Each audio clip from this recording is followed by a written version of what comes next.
Welcome in, everybody. Joe Quills here with you. It is a Thursday night, another edition of the Joe Quills Show, and got a lot to talk about here, and even going to talk about uniforms tonight. That's why we have that reference to Temu on here tonight. You know, I'll get into that in a second here. So why the show is at, and usually it is related to the big part of the show, and it's not that big of a deal, but um, turn the TV down there a little bit. So, anyways, a lot to talk about here. Going to talk about why CeeDee Lamb and George Pickens were suspended from the first drive of the game. More Eagles drama stuff going on, and some baseball stuff here. Rob Manfred addresses the betting scandal, the latest betting scandal. There's a new media agreement in Major League Baseball, what that means to you, and also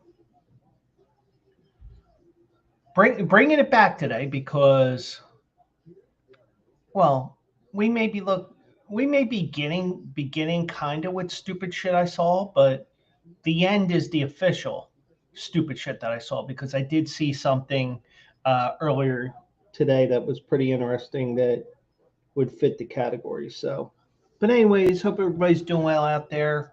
One day closer to the weekend and 1 week away from Thanksgiving. Next week there will be no show on Thanksgiving Day, so you will be seeing me Monday, Tuesday, and Saturday next week. So just want to let you know that there's no show next Thursday on Thanksgiving. But we'll get through all that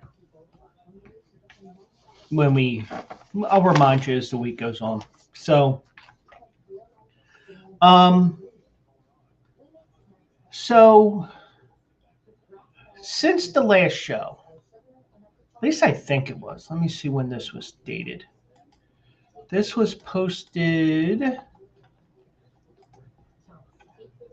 2 days ago. So it might have even been before the right before the show, because St. Joe's played Penn. Let me just double check this here, because St. Joe's is playing UNLV tonight. Let me find this here.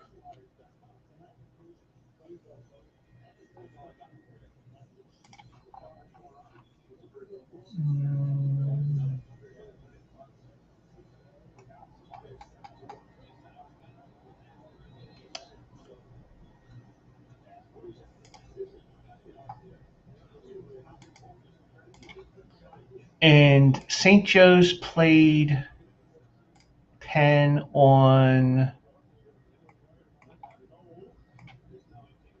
when was this? Monday night. And you can tell, like, for example, me being an old fart and all, you can tell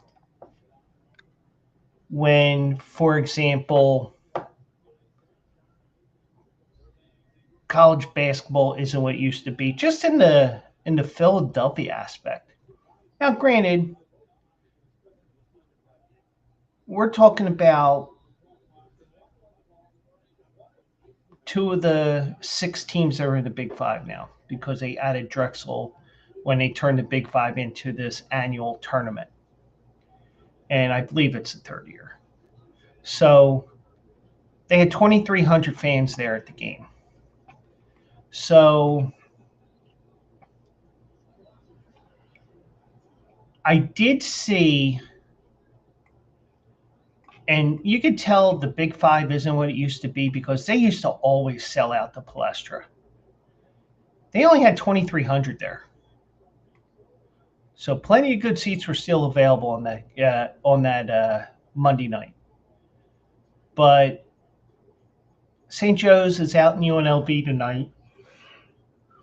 And I think it's on CBS Sportsnet, but if not, you have to watch it online on the Mountain West Network. But I made a comment here. And I'm the type of person that likes to joke around. Sometimes when you joke around, you get followers on X. Sometimes you get people that get pissed off at you. Whatever. It happens. So I did have a comment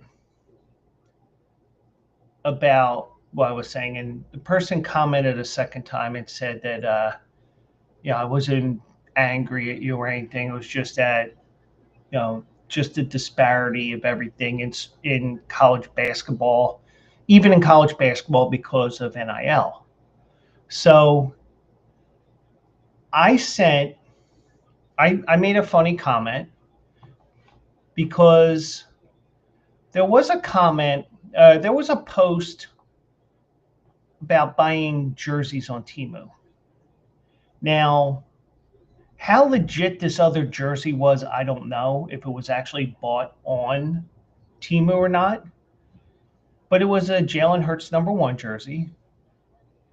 But Hurts was spelled Hertz, not Hurts as in Hurts. So, and I think there was a different uniform as well that was involved. So you had a couple of different things that were going on. So I stumbled upon this on Tuesday when I was scrolling, whether it was while I was working or whenever. But unlike unlike I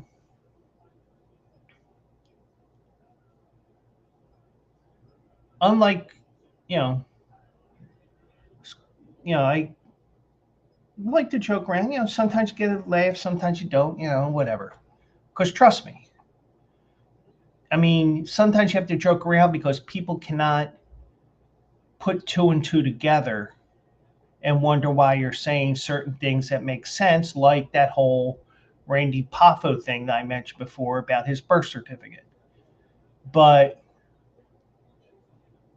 And that may be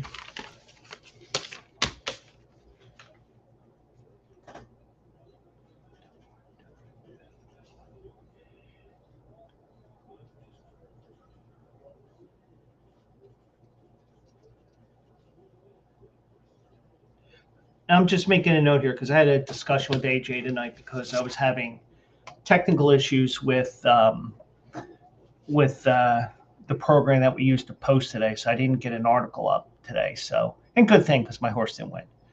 But so I made a joke on Tuesday online, and I will have to share my screen here so you can see these jerseys.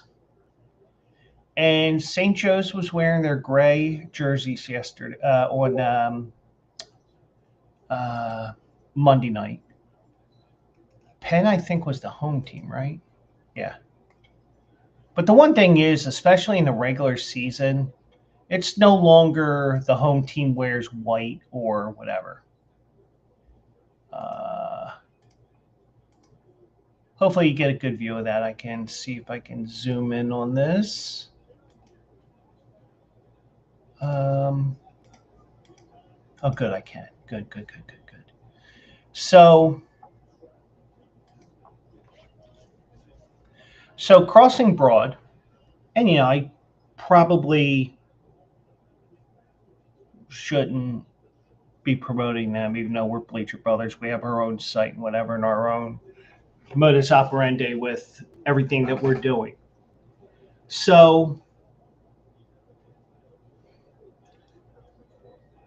I said, joking around, and it got 2 likes, which is 2 more than I expected. I expected more replies of St. Joe's being saying that they were a Temu school.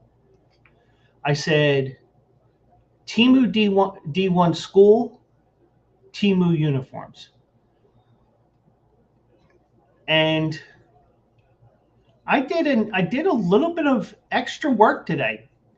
I did work. So I did some work today. And we'll get into the whole NIL thing as well.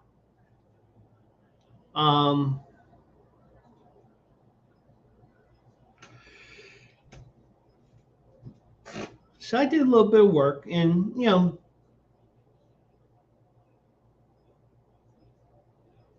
the schools are usually provided uniforms by Adidas, Nike, whoever. So I did a little bit of work here because obviously you're not going to see who the uniform provider is on the shirt, because of the fact that when you look, you get the number 11, you got Glover Toscano or Glover Toscano, however you pronounce it. First of all, pick a last name. Now, this led me to believe that this was a Nike uniform, because if you remember the 2024 baseball uniforms in Major League Baseball, the lettering on the jerseys were smaller. Now, that was Nike made by Fanatics and that old BS. So it may even be that here as well. But look how small the lettering is. Now, you have a hyphenated last name here, so you got that as well. But a lot of what they have here,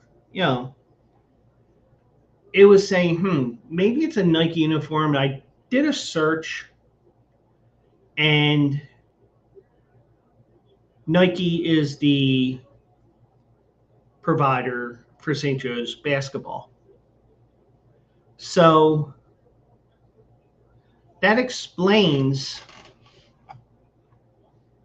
that those very small letters. Now, mind you,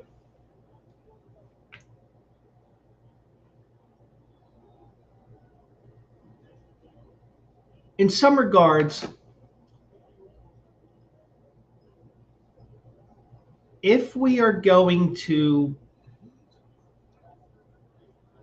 we may end up at a point here that, are we getting to a point here, even with a smaller school, in terms of where they are in the pecking order of power conferences versus mid-majors versus small conference?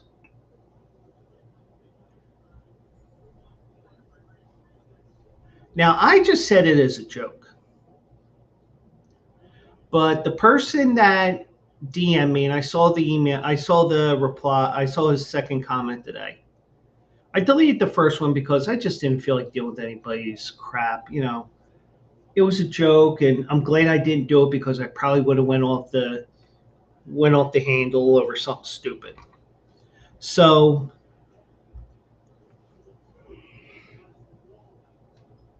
when you look at this, very small letters, but the thing is, even though I'm joking around about it, first of all, you can tell it's a Nike thing, because if you remember the baseball jerseys from 24. But also, do we really, in a way, do we really need the names on the back of the uniforms? Some schools don't have them. Ask me to name them off the top of my head, I can't tell you, but you get the idea. But the one thing, in my opinion, is it's about the name on the front of the uniform, not the back. And I know that's whatever. But either way, it leads into my topic here, and we can we can go wherever you want with this, and also feel free to chime in. You know, I don't bite unless you're female and you want me to bite you.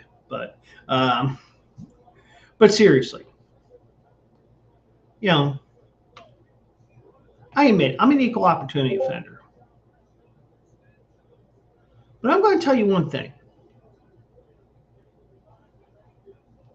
When the month of March comes around, unless two Philly teams are playing each other in the NCAA tournament, then I'm rooting for all the teams. I mean, this even got me into trouble with, well, not really in trouble, but the guy ruined a friendship over it. I said when Villanova was making their run for the first of two championships under Jay Wright, I said pretty much when you get to this point of the season in college sports, no matter what the college is, especially in a city like Philadelphia that has 6 Division I schools in the city of Philadelphia, plus, well, 5 in the city and Villanova out on the main line.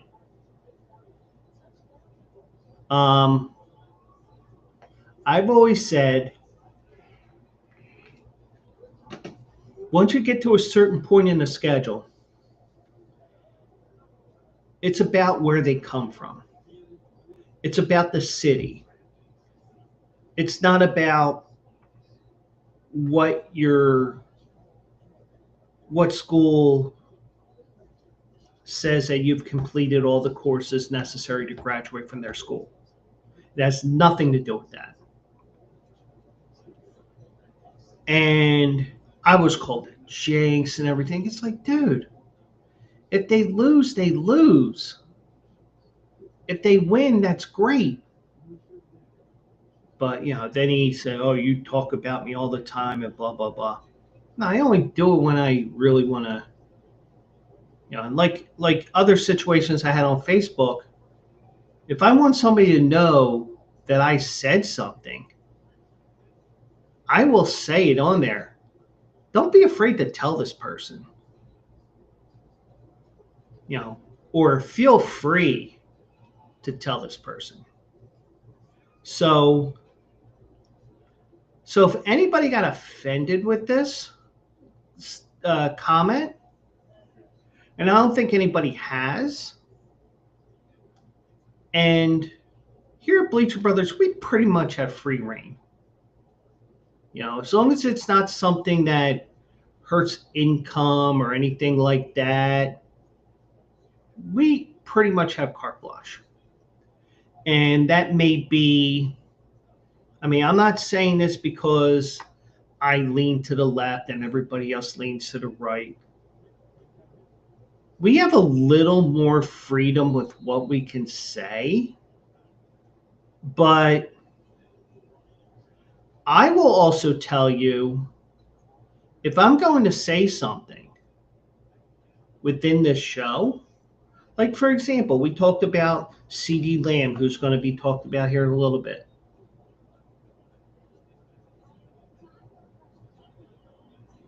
Now, did anybody on Tuesday night really have a issue with me saying that CeeDee Lamb and George Pickens were probably out gambling? No. Ironically, that's what they were doing, but we'll get more into that. I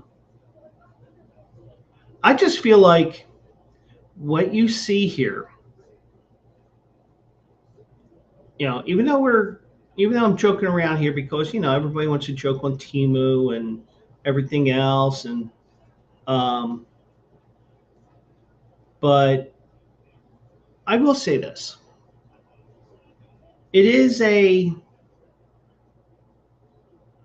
Not everybody's going to get my jokes. Even those that know me know how I am. I'm not afraid of joking around. I'm not afraid of saying things that are on my mind. I'm not afraid of saying, well, if you want to, because they know that to me, a groan is as good as a laugh. Because a groan to me means you got the joke, and as bad as it was, you got the joke. That's my goal whenever I tell a joke, is try to tell a joke that makes you think a little bit, almost like Dennis Miller back in the day. I think he still does stand up every once in a while, but like even this Foreman Mills, their NIL partner, that's a great line as well. And another person below this said, average Fanatics product. That's what happens when you order uniforms from Temu and somebody tried to correct and say Fanatics. But it led to a great point. And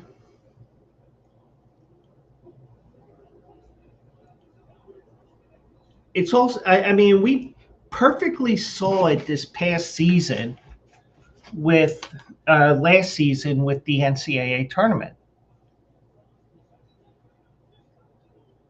You had absolutely zero Cinderellas in the second round. Everybody was from a power conference.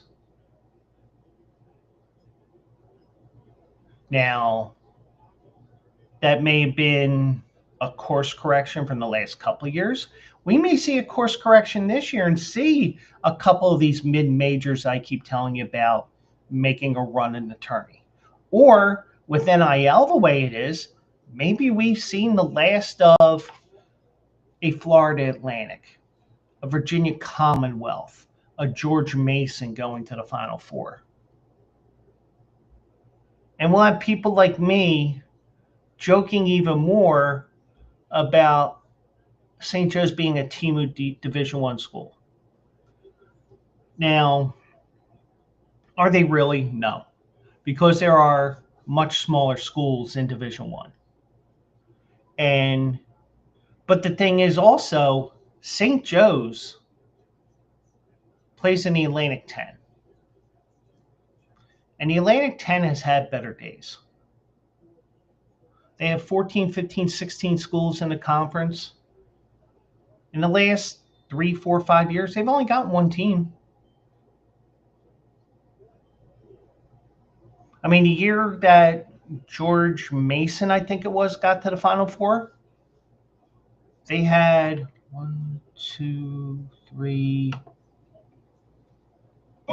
4 teams. So, and that was the year that Drexel got screwed. And I'm not saying that because I'm a Drexel alum, because that was before I started going to school there. At least I think it was. So the thing is, we're having more of the haves and the have-nots. And we probably have about 64 haves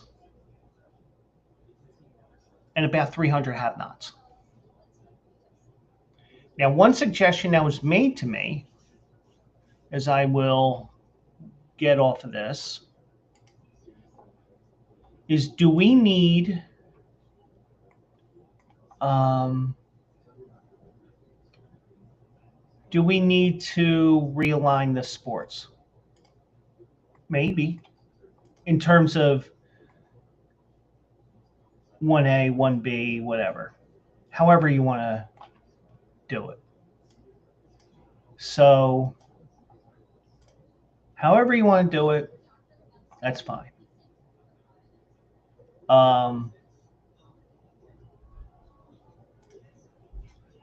But I mean, that's the thing with NIL now, because I mentioned it on a Brody Brazil video on YouTube. And Brody Brazil, I will recommend following on YouTube. Has some great stuff there. he was talking about how the NBA hasn't announced going to Vegas and Seattle officially for expansion because maybe they're trying to get a European league formed out there in Europe. And I said, well, maybe with NIL, they're switching focus over to Europe because the kids that up until a couple of years ago who look for a different place, who look for a place to play without having to go to college, without having to go to class, without having to deal with that BS, as some probably will call it. They're going to the G League per year. And also remember, there used to be a team, and I think it folded after the end of 2024, the 23-24 season. It was called G League Unite, G League Ignite, IGNITE, as in ignition. And that was a team of players who were 18, 19 years old, who just got out of high school and were not eligible for the NBA yet. So that's where I was going with that, with the combination of NIL, where you're going to pay your top players however many million to stay, to come to your school or even stay at your school. Or, you get, like the old John Calipari days at Kentucky, where he would get everybody to come in who were one and done. Well, one and done may not happen as much. And I think we saw that last year with the draft as well, if I remember correctly, because you had people who didn't want to go to, they didn't want to go to college, so they went to the G League. Well, now, if you're a top player, let's throw some money at them, get the NIL initiative, and then we'll make, we'll give him $3, $4, $5, $6 million, and it may even be more. But the thing is, if you really feel like you're good enough to be in the NBA, the same could be said with the NFL, even though you're playing, you can't go to the draft until you're 3 years out of high school. Let's compare those two leagues, because baseball has you can get in there in high school, or if you get drafted and you don't sign, you have to wait 3 years.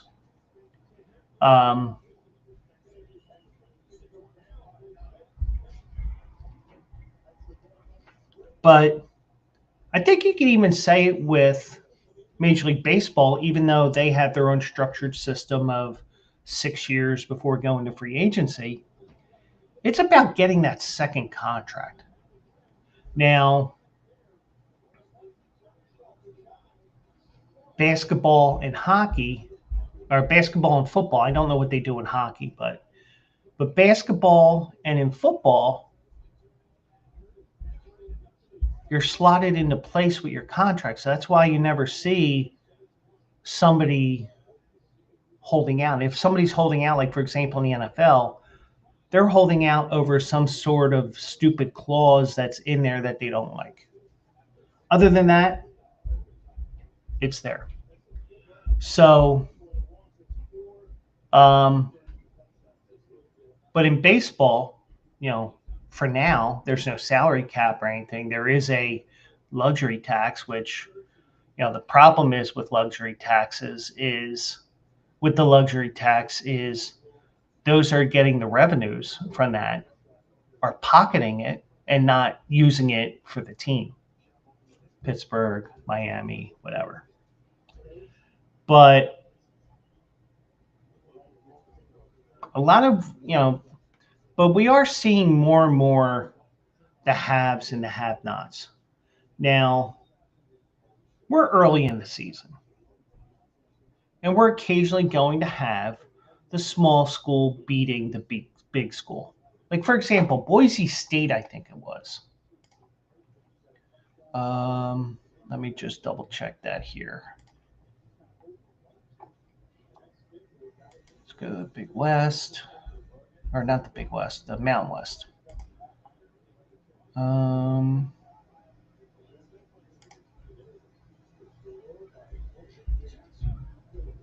Yeah.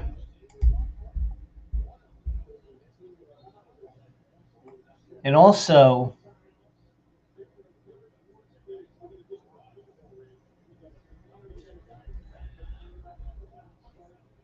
Boise State lost on November 3rd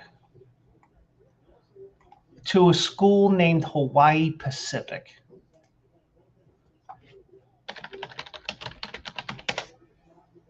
Now, they're a private college out of Honolulu. They only have 5,000 students. They're in NCAA Division II.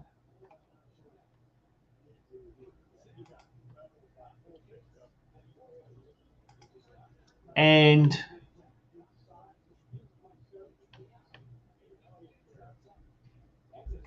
I believe the school is what used to be a strip mall. If I remember correctly, but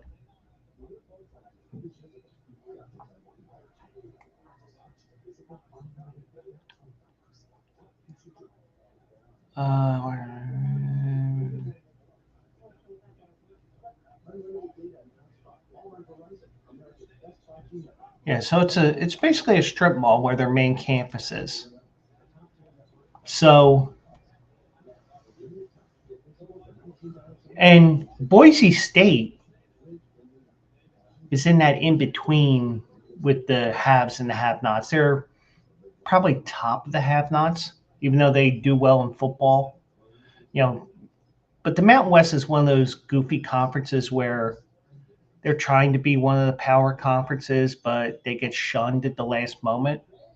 And we'll see what they're like in a couple of years, because they had a lot of turnover the last couple of years with the mistake that they made with allowing Oregon State and Washington State play their football teams in the 2024 season. So a lot of what you see, you're seeing more haves and have-nots. Those big schools, they're getting more money in so they can spend it on NIL. And schools like St. Joe's, LaSalle, Penn is in its own different category because the Ivy League doesn't have NIL. They're not allowed to have it per their league rules. But they are finally getting to the 20th century by allowing their football champion to play in the FCS playoffs this year. But, I mean, is the solution just hoping that the power conferences break off? Is that what we want? Now, I know that this was a discussion years ago when Jerry Tarkanian was the head coach at UNLV, and they were being put on probation or reprimanded or whatever, everything that happened under Jerry Tarkanian's watch. I think one of the rumors was UNLV would leave the NCAA altogether. And the only real option they really had other than just totally dismantling the sports program, was going NAIA, which is a small college conference, small college level of sports, not affiliated with the NCAA, which is mostly in the Midwest. Now,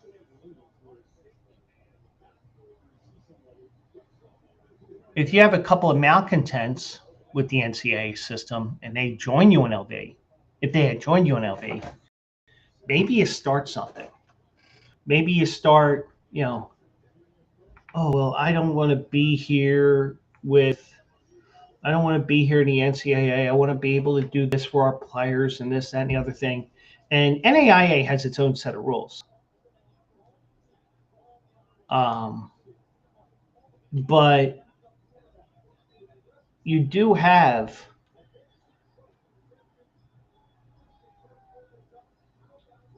the opportunity.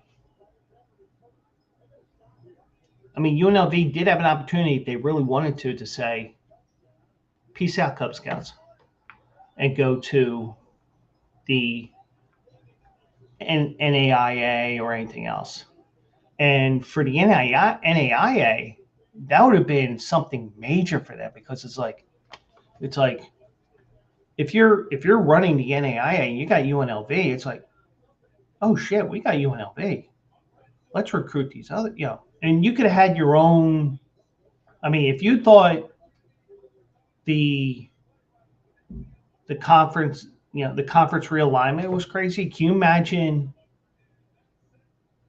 college body realignment, whatever you wanted to call it?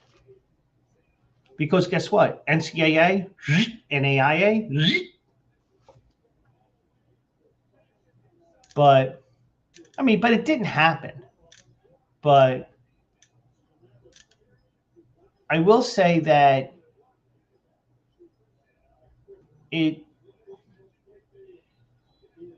but we do have a problem, not just in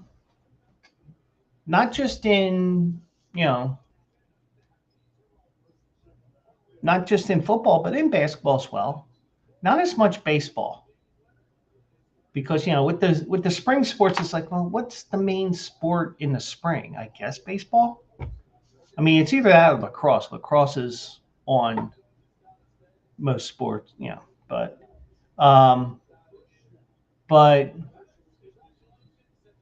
I do appreciate whoever it was that mentioned it, because you gave me a topic I could talk about for 40 minutes. But it all started with a joke, and sometimes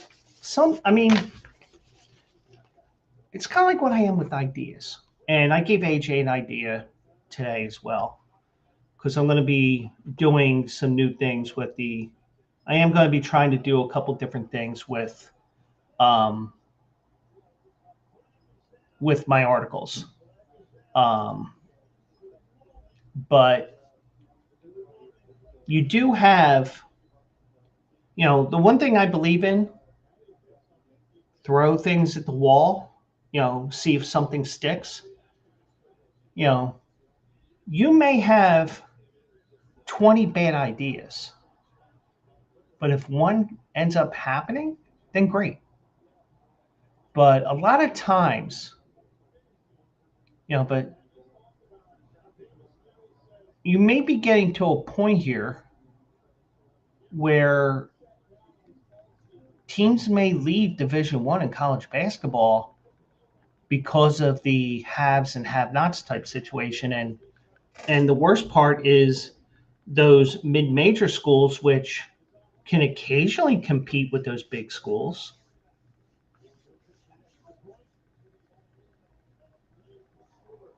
but it'd be like, well, in a one game match, anything can happen. But if it was best of 3, best of 5, best of 7, the power conference team probably beats the mid-major small conference school 9 times out of 10. 95 out of 100, whatever you want to use for a percentage. So you do have that. Um, but a joke led to, something that became a good topic, which was, hey, how it's haves and have nots, and we're also seeing schools that are going from Division 1 to not just Division 2, all the way down to Division 3. University of Hartford, remember them? They went from D1 to D3 a couple years ago. St. Francis of New York in Brooklyn, they stopped sponsoring sports altogether. So, but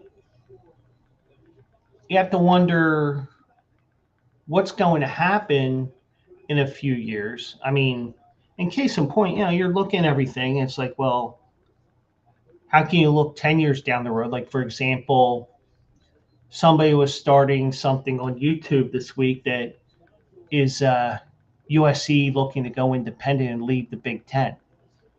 Well, they can't do it until 2036. But with NIL and everything going on, you can't look more than 2 years down the road, let alone 10. But you're looking at, in general, in my opinion, eventually the top of the top conferences, the power conferences, whether you want to include the Big East in it. And it may be a situation where, like, for example, the Big East with basketball, they would break off in that sport. But I mean, I don't know how it would work, but you got a lot of situations that you just sit there and say, what's going on? But I think it could be something that I could be addressing in March again after the first weekend of the tournament. Because guess what? We could have another situation like last year where we may have one Cinderella in terms of the seeding, but they were all power conference schools last year. And, it was a very chalky tournament last year. And I said leading up to that tournament, I said, probably going to have a course correction, have a lot more favorites winning. And yeah, it was a ton of favorites winning because, everybody was calling for this upset and this upset, and a 12 beats a 5 and a 13 beats a 4, and and this happens here and all that, and it just didn't happen for a lot of people, me included. But you're looking at a haves and have not situation here that NIL is dividing even more.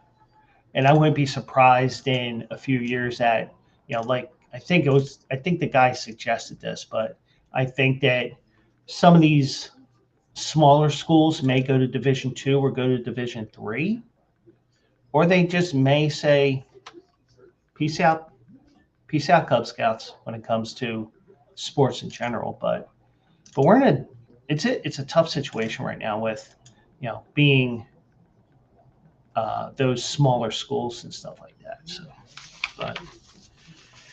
but we'll see what happens with everything going on. It's just something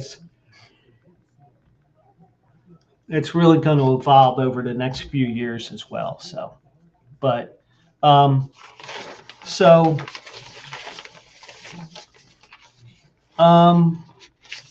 thing I do want to mention, I might as well mention it now. Let me do this here.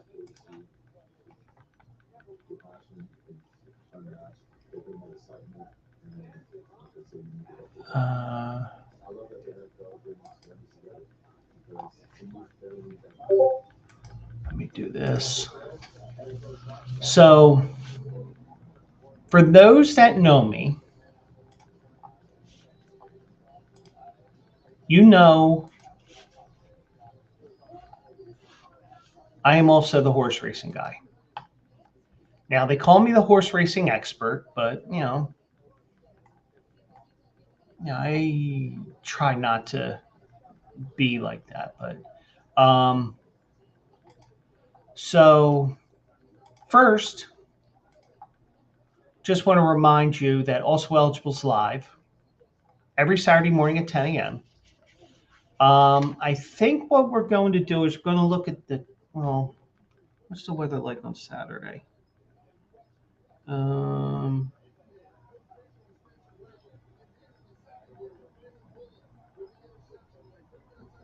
It's supposed to rain on Saturday. Okay, so still up in the air with what I'm going to do on Saturday.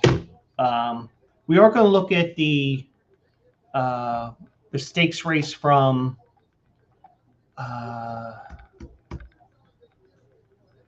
Churchill Downs to Commonwealth Turf, even though it's supposed to rain there as well. So, well, we may look at Aqueduct only because the two stakes races that they have are state bred races on the dirt. Because we have pretty much slim pickings with the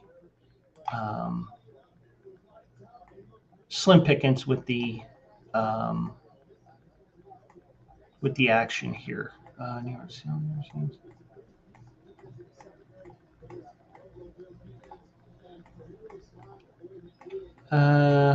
Maybe not, because their races are races 1 and 4 on Saturday. So I'll figure something out. It's just that I was thinking about other things the last couple of days. So yeah, you got a 5-horse race in race 1.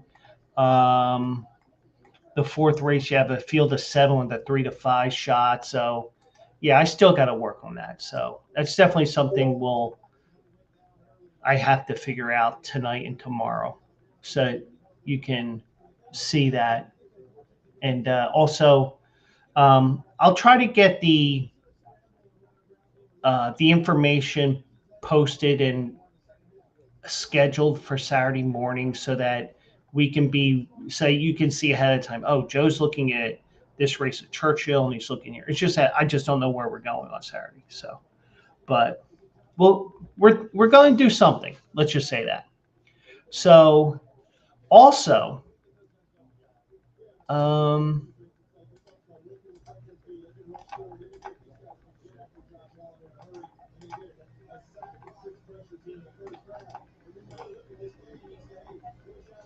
there is a stakes race at Gulfstream Park. I could do that.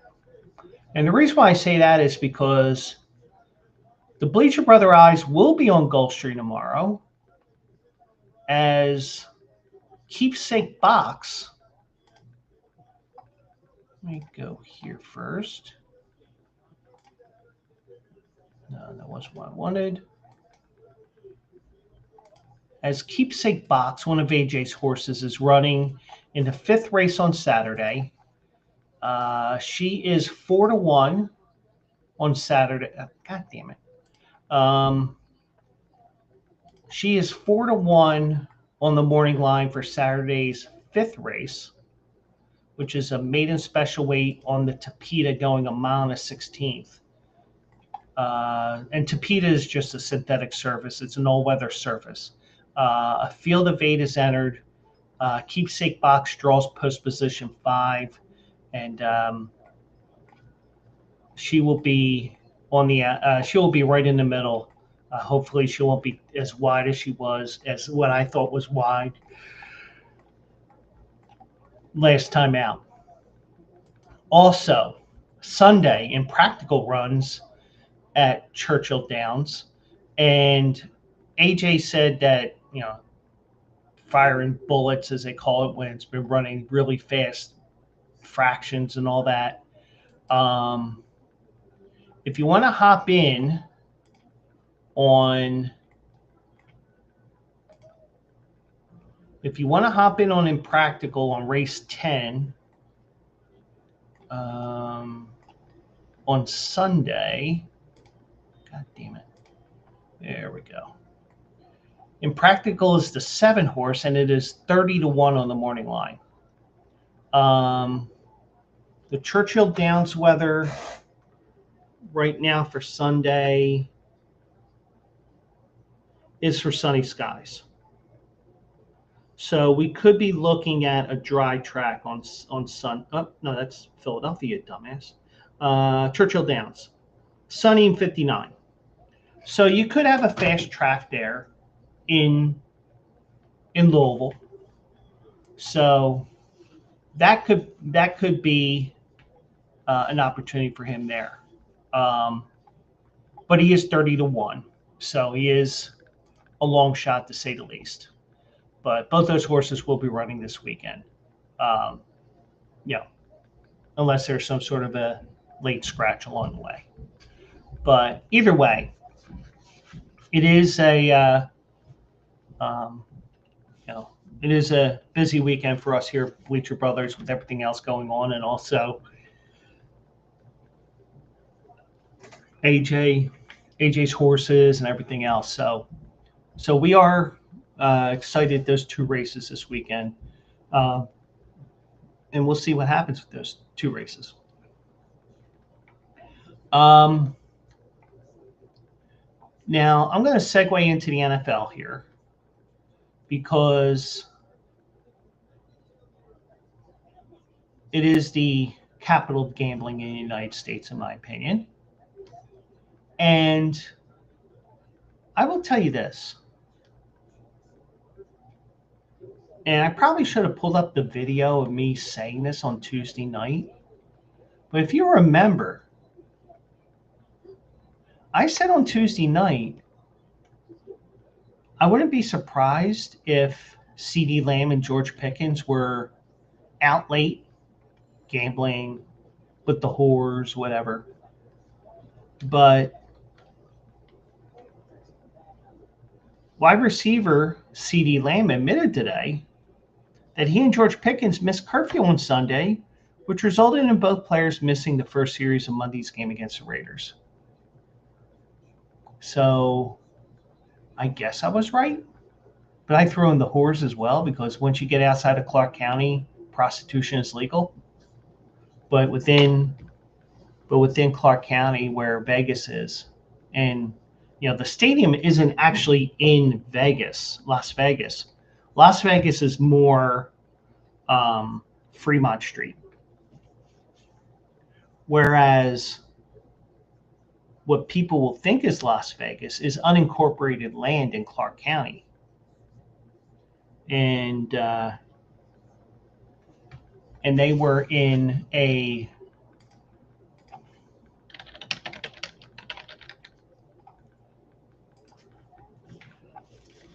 now they were off of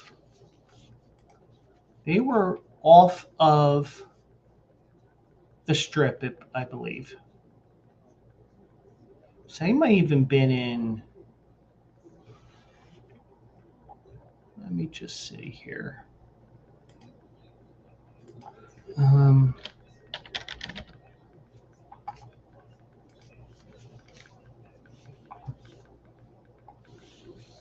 Yeah, they were way. I mean, the thing is, who knows where they're staying at?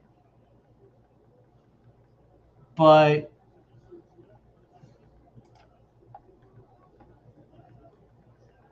I imagine that they're trying to get a little bit of ways from things. So something tells me that this wasn't. They may have been staying somewhere in this area, because once you get to that point, then you get into park area and national park and whatever. So actually, let me share my screen here. So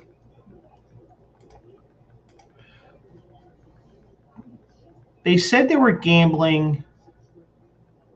They were having dinner and drinks at the Red Rock Casino. So they were probably gambling as well. Now, there's over here is Allegiant Stadium.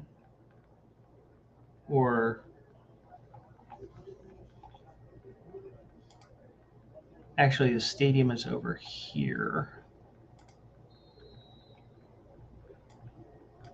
So the stadium's like over here. So you're right by the airport. And now I think my weather app will still say I'm in Las Vegas. But this is unincorporated area here because this area here, if I zoom back up a little bit, this area is called Paradise. And where I like to go once in a while, which is the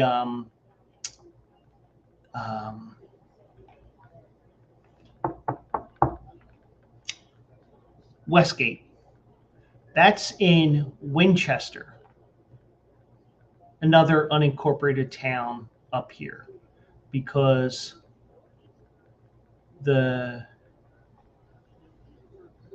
right across the street, right around here is where the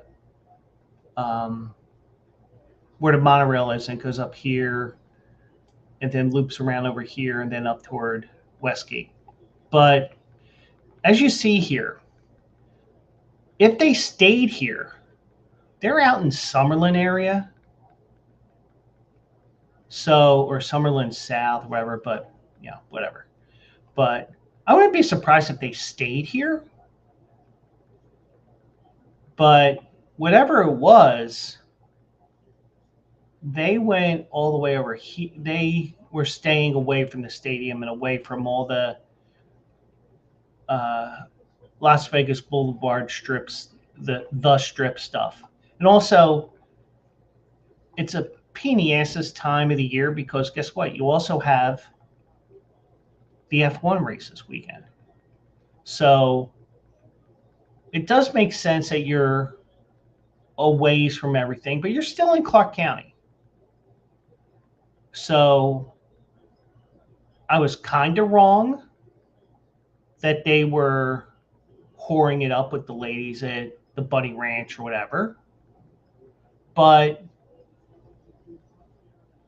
if they stayed here, obviously the temptation is there, whether you're way out here at Red Rock or you're down here by the airport where the Excalibur is, the Luxor, and the God, what's the third one?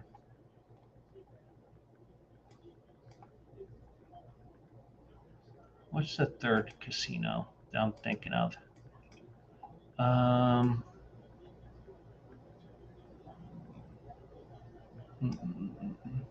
Mandalay Bay. So, you're getting away from this stuff, and even when you go up here towards, Caesar's Palace, Paris, Flamingo, the Venetian, the Link, Bellagio, this is prime tourist area. This is where everybody goes there. When I go out there in Vegas and I tell my Vegas friends, hey, I'm out here for a few days, I will listen to what they say because it's like, hey, if you want me to go, and I don't like the way that this is set up. Let me put that over here. There we go. So, actually, that's better. So when you see that, they're now if they stayed in this area where the Red Rock is, okay, I can understand that because you're way away from all the tourist traps. But you're dealing with but you're still dealing with potential gambling, drinking, whatever. So yeah. And I'm sure that since they are professional athletes, they probably got the ultra VIP portions of the casino at their disposal, whether it's just drinks, dinner, whatever. So you know, but I wouldn't be surprised if there was any gambling. So the Cowboys had a 10 p.m. curfew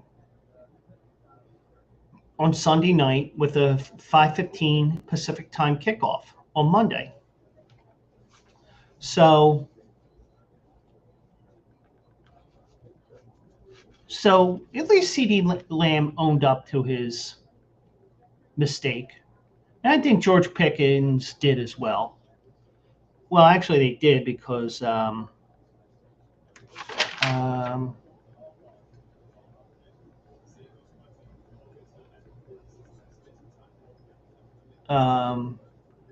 a reporter asked how it felt to watch the game start from the sideline. He said it definitely wasn't nice. Me and CD definitely wanted to be out there, so they knew, you know.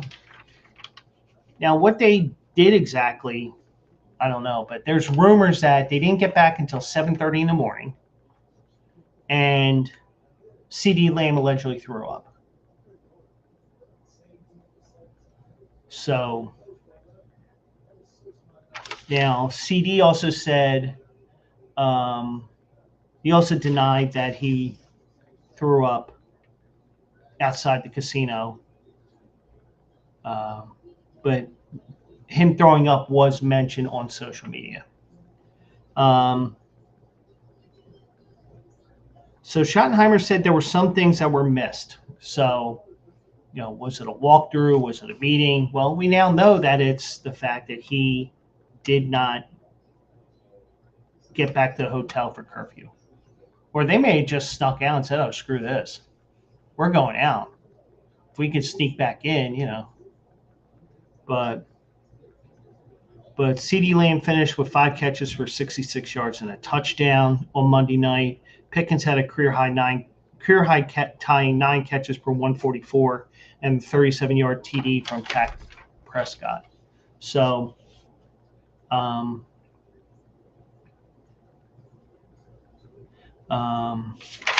so they also asked, some additional specifics. Lamb said he wasn't going to go into that.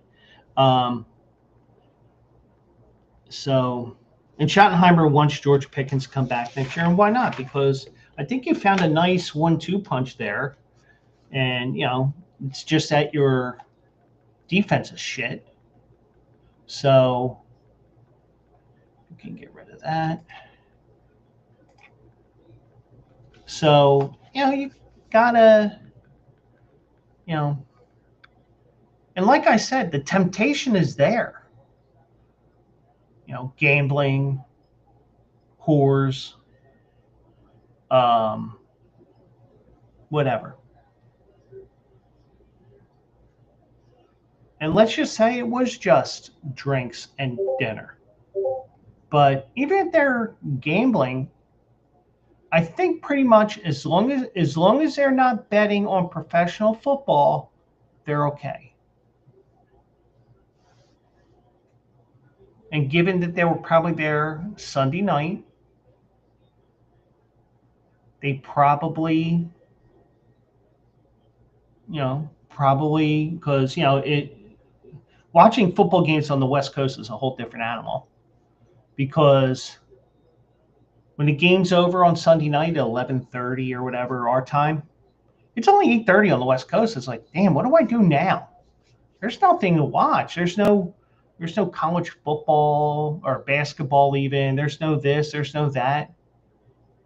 Have dinner. Order some girls to my room. Those. You remember those old slap card people that were there and all that. You have all that stuff, but it's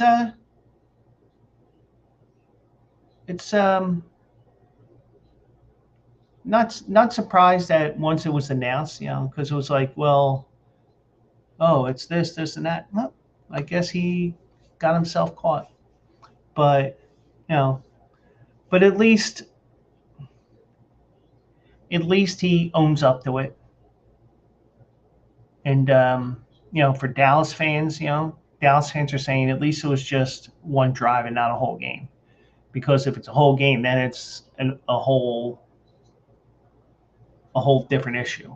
But um, but like for example, when Mike was here on Monday and we were watching the beginning of the game, getting ready for the Monday show, it was like, well, what happened?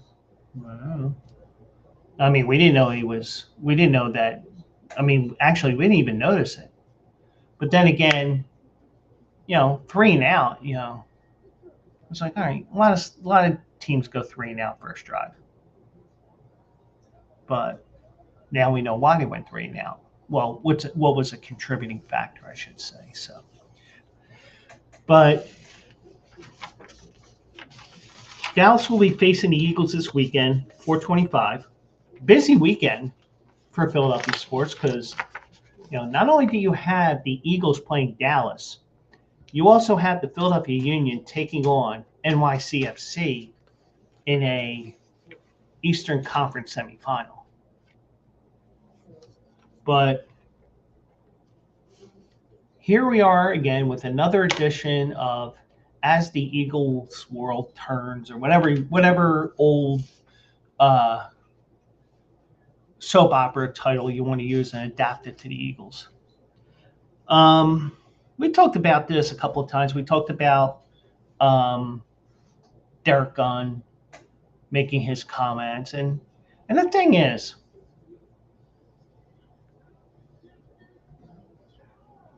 even if I'm going to be careful with this because you'll say, "Oh, you're just naive," but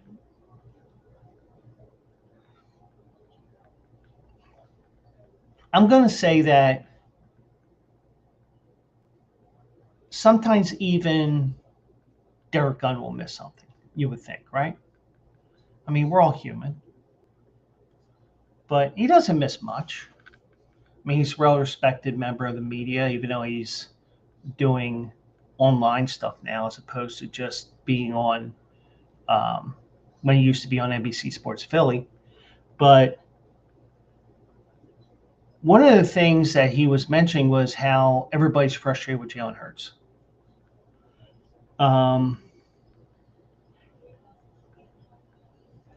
So he had his press conference. I think this was it was yesterday.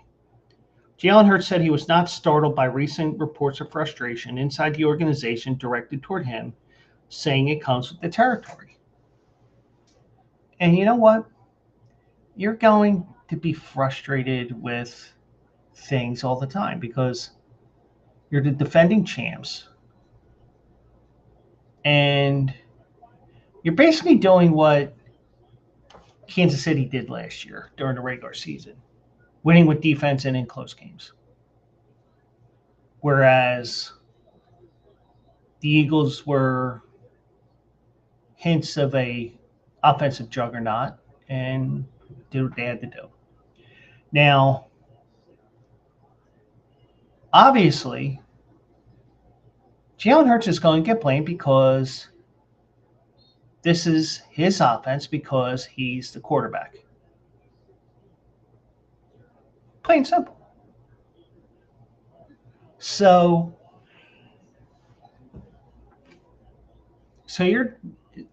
obviously you have someone to blame. And I'm not afraid of saying,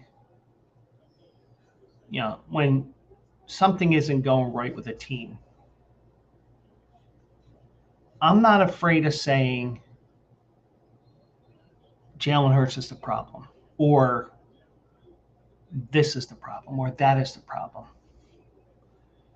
It's more than Jalen Hurts. But because he's the leader of the offense, because he's the quarterback, he's going to get most of the blame. Just the way it is in sports, in football. So you're going to get all that grief. So Jalen said Wednesday, I'm not surprised by anything. That's kind of the nature of the position. Yeah, exactly what I'm saying. But I put my energy and my focus on trying to go out there and do my best and trying to learn, trying to build, trying to take taking the things that I can to try and improve. The thing is, I think the one thing we've seen with Jalen Hurts, especially the last 3 years, and if you want to make it 4, go ahead. If you want to make it all 5 years he's been a starter, then that's fine too. He's stepped up to the occasion more than not.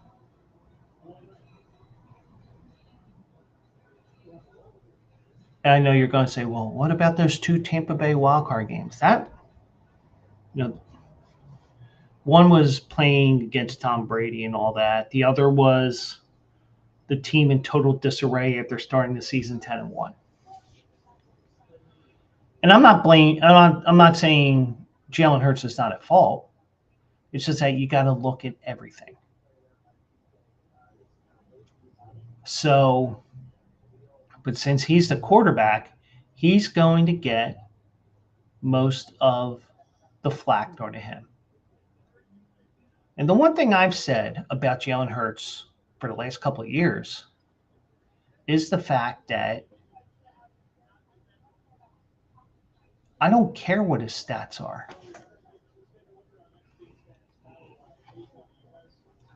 If he has to throw 400 yards to win a game, do it.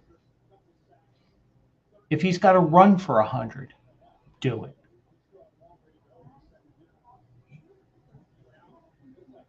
If you got to only throw 12 passes, do it. I'm the type of person that I don't care what his stats say. The only thing I care about is when the clock hits triple zeros, is the Eagles score higher than their opponent's score? Because it's about winning. And we may be a little spoiled here because guess what? Jalen took us to 2 Super Bowls. He's the only Eagles quarterback to take the Eagles to 2 Super Bowls. And it is frustrating that Saquon isn't running as well. It's frustrating that the ball isn't going down the field. And I feel A.J. Brown's frustration as well. I understand it, even though I still say he's doing a little TO act here. But whatever you look at, it's a whole lot more than just Jalen Hurts. Now, according to The Athletic, some players have grown frustrated by Hurts' approach this season, according to a report by The Athletic, specifically when it comes to his hesitancy to throw the ball into tight windows against zone coverage. Okay. It's probably fair.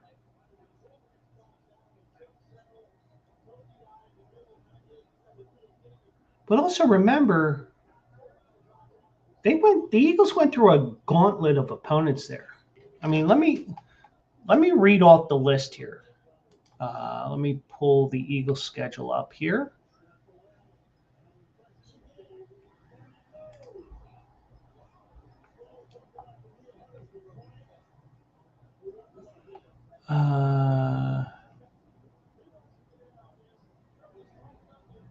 Eagles, there we go. So let's look at the last. Well, actually, let's look at the whole schedule. You open up the season with the Cowboys at home. That was a win. That was a tough game, but some of us were thinking, oh, Dallas, they suck, but they decided to keep it close. And even though we give Dak Prescott a bunch of shit because of the fact that he actually initiated the Jalen Carter spitting incident, in a way, it's a smart move because, You disrupted the Eagles' defense that whole game. So, as disgusting as it was, and how he should have been fined, suspended, whatever, he should have been, you can say what you will about that. Week 2, you play Kansas City, probably the toughest stadium in the NFL. You won that in a Super Bowl rematch. Then you play the Rams, who everybody says is going to the Super Bowl if it ain't the Eagles. Tough game there. Eagles win, walk-off block, punt, kick, field goal return. Week 4, Tampa Bay. It was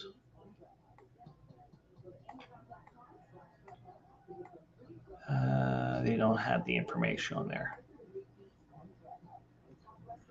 but it was in the 90s that day, and that was the game I was worried about the most in the schedule, because I don't think Tampa Bay is that good. And like I said the last couple of weeks, I wouldn't be surprised if Carolina steals that division. But the fact that you're playing in a sauna does not help when it's 95 degrees with 90% humidity. I'm over-exaggerating the humidity, but you get the idea. And then you're playing in your dark uniforms, because Tampa Bay has an extreme home field advantage with the fact that they purposely wear their white uniforms when it is warm out, which is perfectly fine. It's called gamesmanship. So the Eagles won that. Then they lost to Denver. That's looking more and more like a better loss as the day goes on, as the days go on, because of the fact that he ended up losing to Denver. And, it's like the red flag starts flying all over the place because of between injuries starting to mount up, and also losing to a Denver team from Bo Nix, who, a lot of people say isn't that great of a quarterback.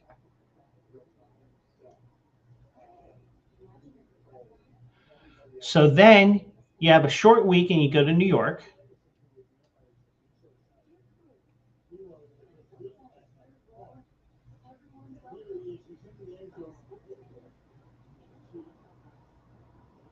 And the referee got injured there. I'm not sure if it was a hamstring or a calf or whatever. But whatever he did, non-contact injury, he's done. The umpire's taking over. But so Denver, Giants, short week, and what do? You just tip your hat to the Giants for being ready, especially when the Eagles weren't. And that was the game where Jalen Hurts was only interception, by the way. Then they go to Minnesota. They had that 10 days to prepare. They won in another tough environment because, closed stadium like that, a dome, the volume just reverberates. Then you go and you face New York again. So 2 times in 3 weeks, and then you exact revenge on them. Then you had the bye week. You played Green Bay and Detroit. We know how that turned out, defensive struggles here. But the Eagles have the defense to win a championship. It's just that the offense needs to produce a little bit more, because you can have the best defense and be the greatest thing since sliced bread. You have an off day in January during the playoffs. They're celebrating on your field. They may be lifting the NFC Championship trophy on your field. And the one thing I said about baseball is the last thing I want to see is somebody else's, my team's opponent, celebrating on my field.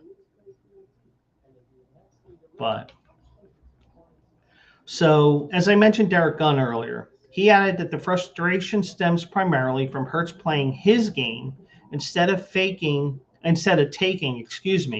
what is discussed during the week and transitioning it to gameplay. Is that fair? Possibly. But and I'm sure Nick Sirianni has had his discussions with Jalen Hurts.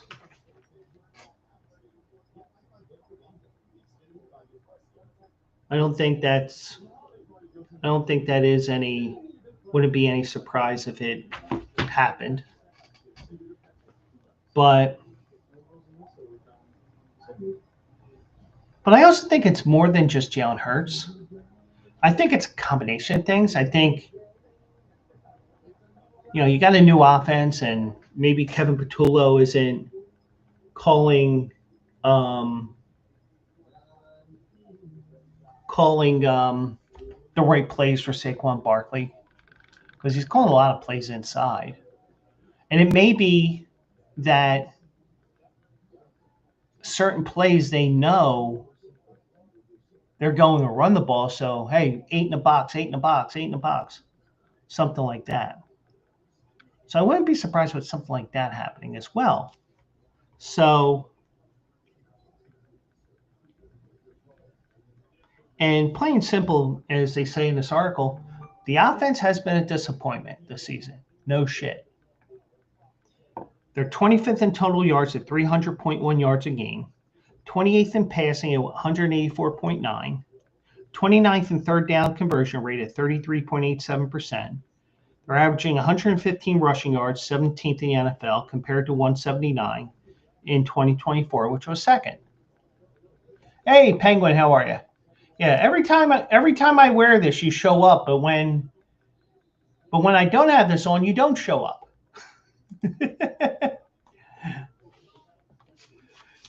But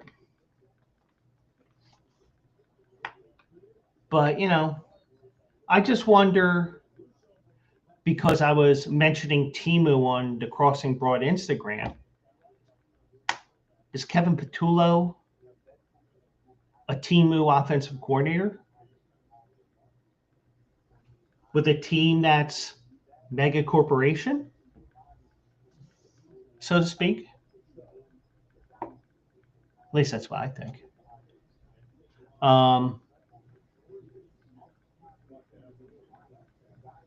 But even with those struggles, the red zone offense at a 75% conversion rate and having a league low 4 giveaways are two main factors why they're 8-2.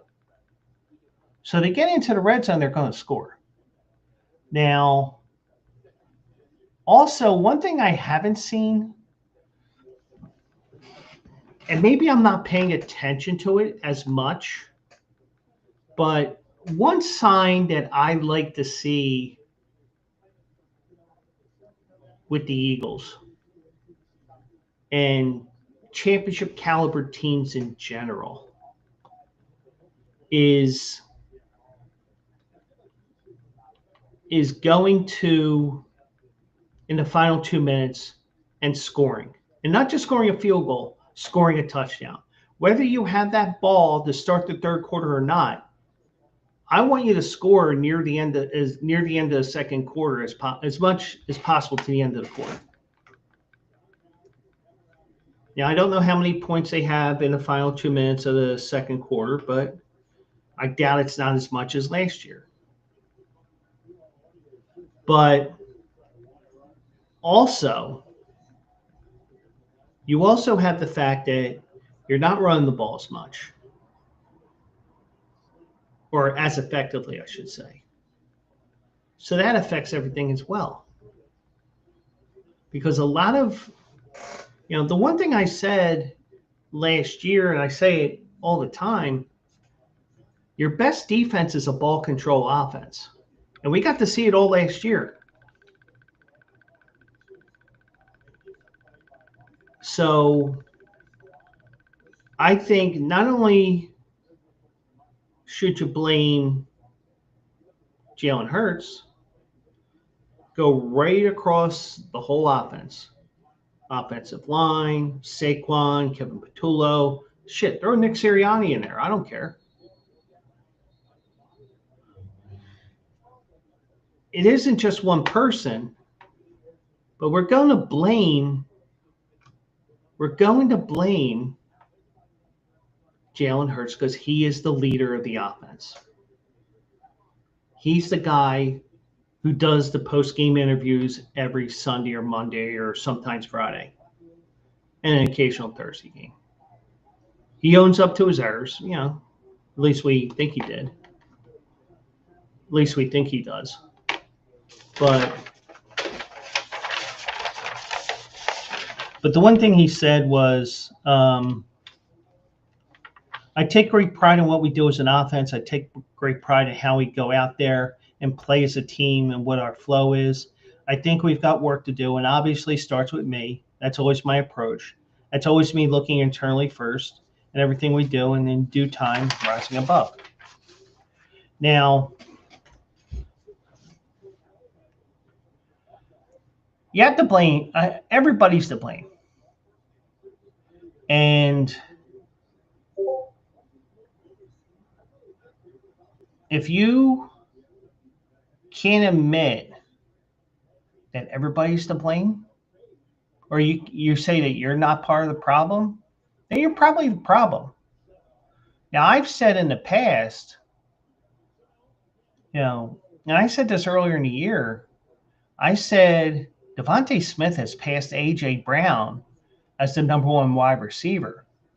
Now, A.J. may line up as wide receiver one in the formations and whatever, but you've had a lot more production from Devontae Smith.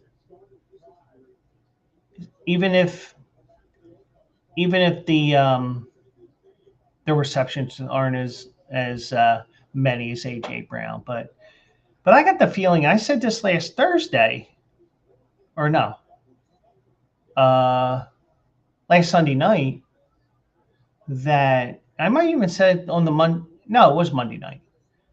Sunday night, excuse me. Might have been on Monday's show. But in a way, it felt like A.J. Brown hijacked the plan for Sunday. And it's like, well, gotta get the ball to A.J. Brown. Up, gotta get it to him again. Up, gotta get it to him again. Gotta get him to again, because if not, he's going to be angry. But A.J. Brown was asked today, about speculation that he's not the same player he once was. And even if you take what I'm saying as losing it, you have two main wide receivers, but the last couple of years, I wouldn't say that A.J. Brown was one, Devontae was two. For the most part, I would say they were 1 and 1A. And if you want to say 1 and 2, A.J. Brown over Devontae Smith, I won't argue that. I just think that they're more 1-1A. But so AJ offered a quick retort when asked about the speculation that he isn't the same player he once was. He said today at his locker, I guess Saquon isn't the same player either then. Fair statement. But I think it's what I've been saying, and that's, I think it's more than just Jalen Hurts. It's everybody. If you want to blame the water boy, go right ahead. Blame him too. But and by the way, that red zone number is the best in the NFL for the Eagles. Now, there has been a drop-off in individual production for Brown, including Brown, who has 38 catches for 457 yards and 3 touchdowns in 9 games. He's on pace for 812 yards, which will be a career low. Brown was asked if he pays attention to what other receivers around the league, such as CeeDee Lamb, are doing. He smiled and said no because it gets me upset. So I guess he is paying attention. And also, when you're at the game, when you're in the stadium like that, I imagine that you just, I mean, you see everything because we're in a fantasy football world. Now, Barkley is not having a great statistical year either.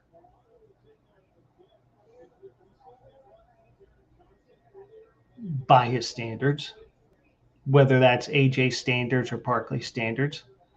Barkley's only on pace for 1,125 yards after rushing for 2,005 last year. But I just think there's so much more than just the quarterback. I think it's everybody. It may be the defenses. It may just be that the Eagles went through a gauntlet of a schedule. You still have a couple of tough games there, but the Washington games aren't as tough as you thought they were, but they are still landmines out there. You got Buffalo, who's actually losing tonight. You have all kinds of things going on here. But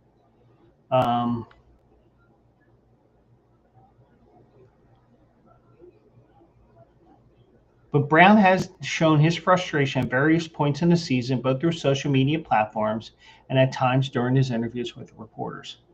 Now, I didn't see this video. Actually, I don't know if there is a video or if it was out there or released or whatever. Probably on X somewhere on the Eagles page or NBC Sports Philly. But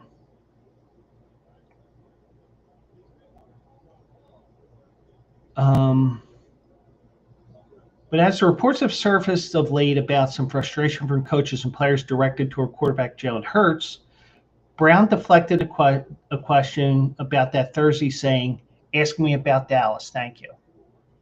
Pork Chop, welcome in.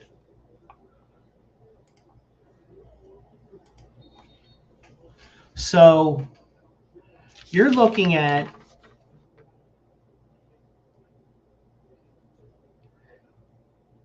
all this going on. I think there's so much more than just one person. I think it's unfair that you blame just Jalen Hurts, even though it can be warranted because he is the leader of the offense. Brown says he believes the offense is close to clicking, and that's about cleaning up mistakes and finishing drives.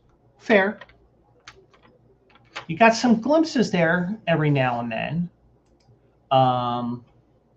You scored 28 points in Minnesota at a tough venue. You came back and you scored 38 against the Giants. You had 33 against the Rams, 31 against Tampa Bay. But you had some tough games in there. So it is a little bit of everything. At least my opinion. And what is the excuse going to be if the Eagles only score 17 points with against the Cowboys? Because breaking news, and that's a sarcastic one, that's not real breaking news. Lane Johnson's out for a few weeks. He's on IR, I believe. He has a Liz Frank sprain. Now, I had no idea if she's related to Anne Frank or not. We'll have to find that out on another episode. But the Liz Frank sprain, the Liz Frank injury that he has does not require surgery, so he may be back by the end of the season or the playoffs. So he's going to be out at least 4 games. But if the Liz Frank injury is with a broken bone, then he's done for the year. So obviously he has an injury that isn't bone related from what we know. But he is going to miss some time. Cam Jurgens, the center, is out, so probably not going to be running the tush-push plays much, or they've probably been working on that in the in practice this week because you got a different center. But but everybody has injuries this time of year. If you're not injured in the NFL, it probably means you're not playing. And if you're not playing, it's probably because you're injured or you suck. But either way, you're looking at, I will say this, even though I kind of blamed A.J. Brown for everything, I think it's more than just one person. Once we heard, everybody doesn't like Jalen Hurts. They don't like what he's doing. I just think it's a lot more than just one person. Everybody needs to be accountable because everybody has to do their part. But if this offense does get going, look out. We could have another parade on Broad Street this year. And if that's the case, you could be you could be talking about the D word. No, not Dick. Dynasty. And even if the Eagles are one and done with a Super Bowl championship, still better than nothing. I no longer have to deal with, for example, people telling me the Eagles have never won a Super Bowl. Yeah, the Texans defense has shown up tonight. And I'm going to say this, and this is something, if I really was paying attention to betting lines and stuff this week, because breaking news, this is real breaking news. I'm probably not going to be giving out NFL picks because this goes back to 2009. I won a handicapping contest, and I won several $1,000s. And I can use several $1,000s right now, but I entered a contest every year. One year I missed because whatever. But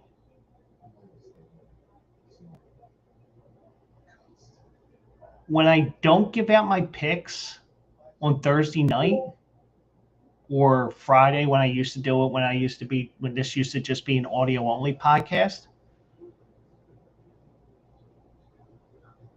when I was giving out the picks, I wasn't doing well in the contest.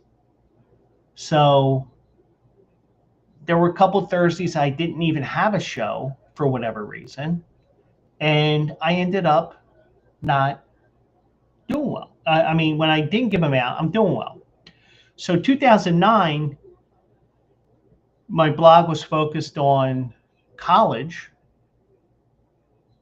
And I really didn't do anything with the pros. Well, I ended up winning the contest that year in 2009. This year, I did something already this year that I've never done, and that's have not one but 2 5-0 weeks, because you pick 5 games a week. Whereas the Action Lab Sports one, they make you pick, and I'm leading that contest too, by the way.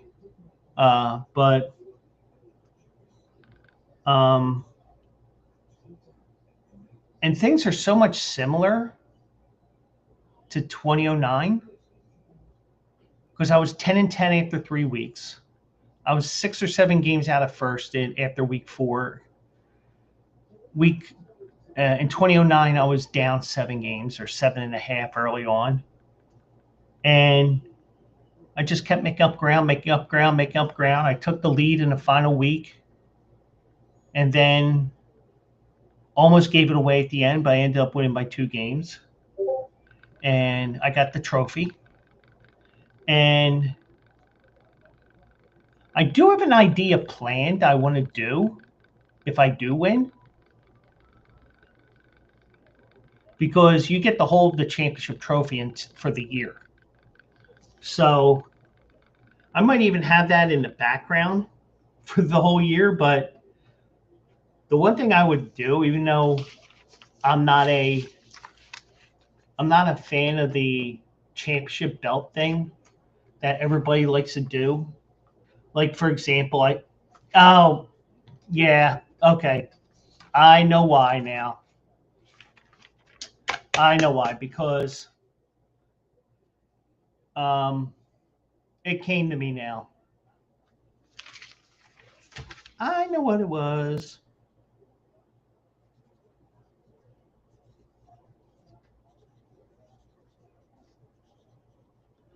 I was talking about Camp Scataboo on Tuesday night, and I showed,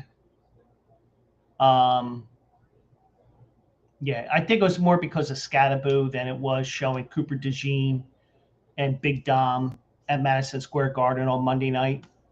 And Cooper DeJean had an Eagles themed championship belt, kind of like, you know, kind of like how they make championship belts, replica championship belts that the wrestlers have and all that. So yeah, it was me. Okay. See, the one thing is, I was going to sit here tonight. I was going to watch 4 hours of old shows, just to show some earlier this week.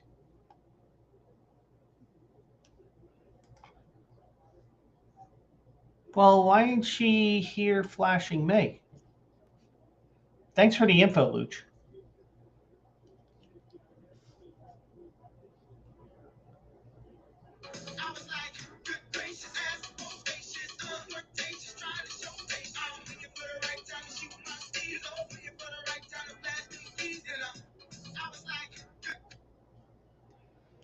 But the only thing is, Luch, as I just watched that video, she did not, she was on the near side, so she couldn't get them on TV. But, but that's one way to distract a hockey guy. And for those that are wondering, no, I'm not going to show it because I'm not getting myself into trouble because, like I always say about myself, well, some people will say this about me. He's an asshole. So it turns out I was the asshole that got a video flagged this week. And it was inadvertent because I think it was more because of the second video I showed than the first one, because Cam Scataboo was at Monday Night Raw and he got into that brawl, so to speak. So, yeah, it was me. Now I know why. Because the thing is, for the most part, what I say on these shows, if you came up to me, oh, I love that joke you had on Thursday night about this person or whatever, I'm like, I don't remember the joke. And it's not because I'm pulling a Joe Biden or Donald Trump or anything like that. It's just that a lot of what I talk about totally leaves me once it gets out of my mouth. Most stuff I forget. And it's not anything to do with anything other than just saying whatever, but yeah, it was me. So I'll have to tell AJ that it was me on Monday night, because I don't normally do that. I'm not the WWE guy. I was bringing it up as Big Dom and Cooper DeJean were there, and then, oh, by the way, here's Cam Scataboo. And I think even if I just left it without the actual fight, so to speak, I think once they showed but then again, just the fact that I showed the UFC style, let's find the celebrities in the crowd, that probably would get me flagged every time as well. So that wasn't done on purpose. It was just that,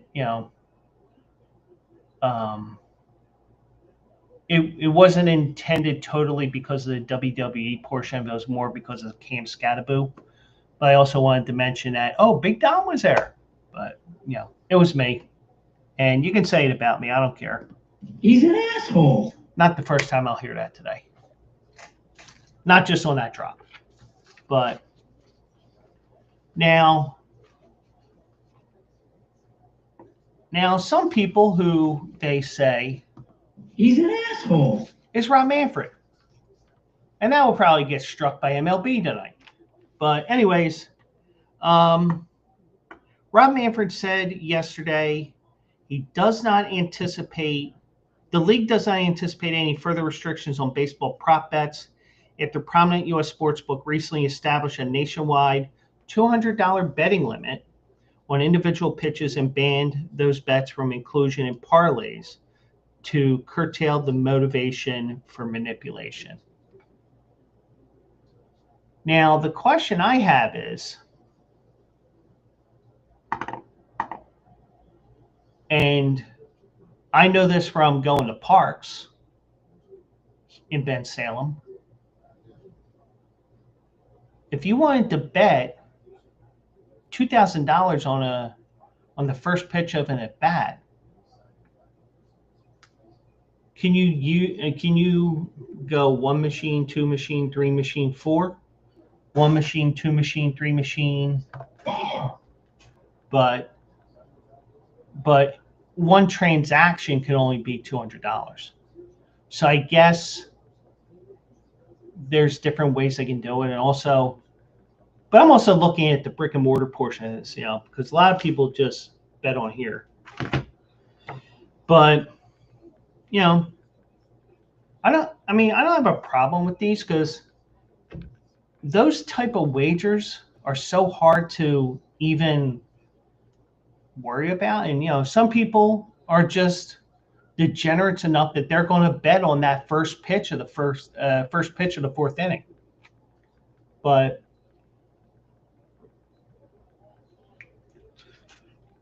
I'm more about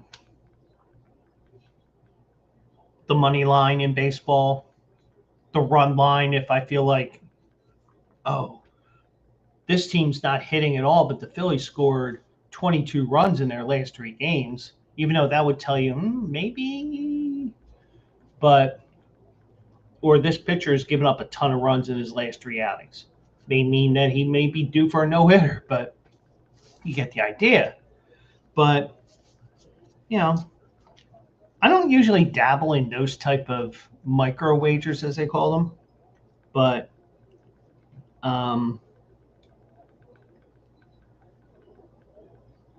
yeah, MLB's doing what they can. And, if you ever access a website, whether it's on your computer or on your phone or tablet, you usually have to add another program because they want to geolocate you beyond what your phone's geolocating, because some people like to use VPNs. Geolocate, and if there's something funny going on, like for example, you're putting in a wager, like the one college baseball coach that got banned. I think he got banned by the NCAA. He was in a casino in Cincinnati, Ohio, betting a college baseball game that probably nobody played, but they still offer because, somebody's an Auburn alum. Oh, I'm putting $20 on Auburn. And, he ended up getting himself into trouble for that. But a lot of what you see is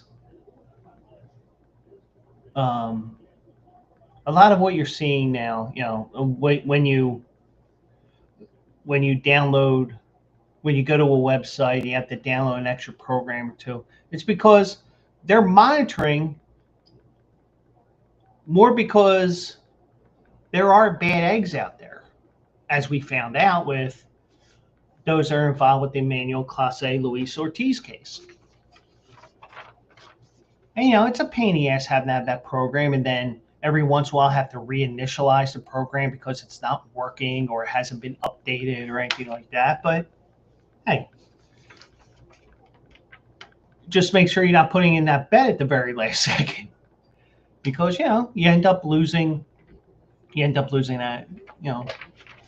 But kind of like today, I couldn't get into our Bleacher Brothers page today, so I couldn't post my article today, which was a blessing in disguise because my horse didn't do shit. But that's me. But so Manfred said, I think that the most important undertaking and really the bedrock of our relationship with the sportsbook is the ability to monitor betting activity. And that's not just baseball, it's all sports and just in general as well, because guess what? Think about it.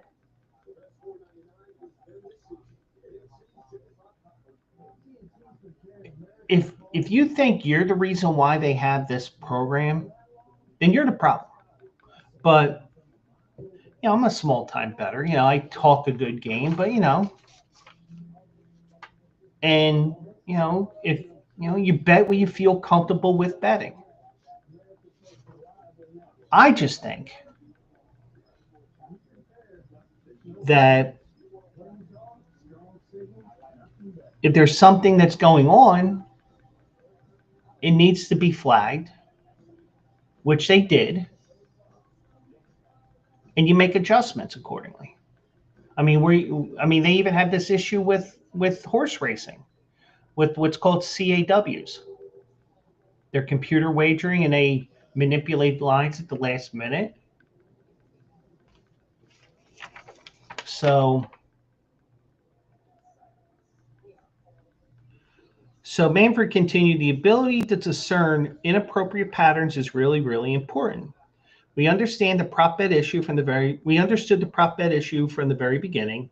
I'm glad we've done something about it, but the rest of the program right now, I think, is generally prepared to move forward under the rules that we have now. So, it's like, fool me once, shame on you. Fool me twice, shame on me. I think that's how the saying goes, right? But Emmanuel Clase and Luis Ortiz were charged November 9th with fraud, conspiracy, and bribery, resulting from an alleged ruse to fix individual pitches to win money for gamblers. And I've shown a couple of those pitches during the season when this started to catch fire. And obviously, it's much more than just a couple of pitches. Because apparently, when the Dodgers were playing Cleveland, I don't remember which person it was. Might have been, I don't know why, but I'm not saying this name because it's coming to my head or whatever, but I think it was Gavin Lux. He ruined a bet like that because Clase was trying to throw one in the dirt purposely, and he swung through it. But it may not be Gavin Lux because he played the season in Cincinnati. I don't know if it was this year or last year, but you get the idea. But it is definitely something, that sometimes these problems don't pop up until you have a situation like this where all of a sudden, hey, we got to do something about this. Something isn't right here. And that's why they monitor. And I'm okay with that.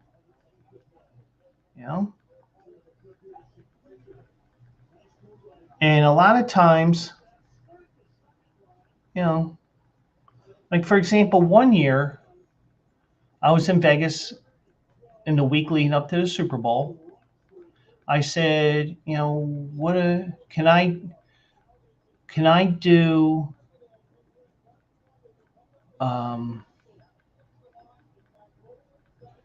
I think it was my buddy wanted Denver and the under when they play Carolina. I think, or that may have been how the game was laid out, but he wanted to play a two-way parlay, whatever he wanted to term it. And they said, "Oh, we can't do that because And the guy told me, he said, "Oh, somebody, whatever wager it was, they got taken to the cleaners." Okay. I mean, you have to go that specific, but I understand it. You know, And that's the thing with gambling. Sometimes the house wins big, sometimes they lose big. I mean, you will see this with when we get towards the end of the college football season. Oh, if so and so wins, these casinos are going to get hit really hard. Or with the Super Bowl, oh, they're really rooting for Houston to win the Super Bowl because guess what? Everybody's money is on the Eagles. You get the idea here. But so on Friday, members of the Senate Committee on Commerce, Science, and Transportation, which oversees professional sports, sent a letter to Manfred communicating concern with the new integrity crisis U.S. pro sports have confronted and seeking answers about the pitcher's alleged scheme. Yeah, they're looking out for the public, but they're also probably thinking, can we get away with banning gambling again?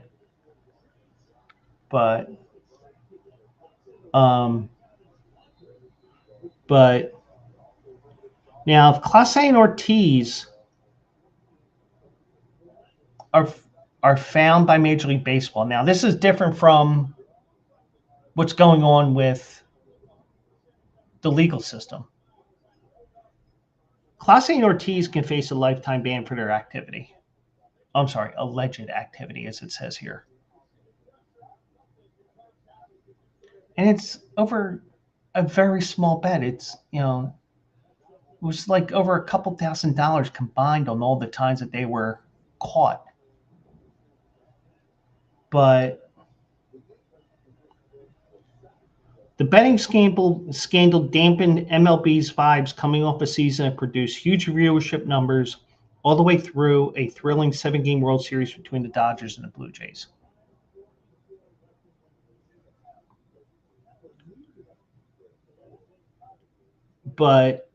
And Manfred said the business has great momentum right now. But he also pointed out the collective bargaining agreement. Because competitive balance rooted in instance by small market clubs that they are significant disadvantage going up against big market teams remains problematic from the league's point of view. Part of the problem is with the revenue sharing that they have with the luxury tax and all that, specifically the Pittsburgh owner, they're pocketing the money. They're not distributing it to the team and reusing it like the whole system was meant to be when it started, or should I say allegedly. But Manfred said labor has been addressed at the owners' meetings this week, but he declined to elaborate on the discussions. And you're about a year away, but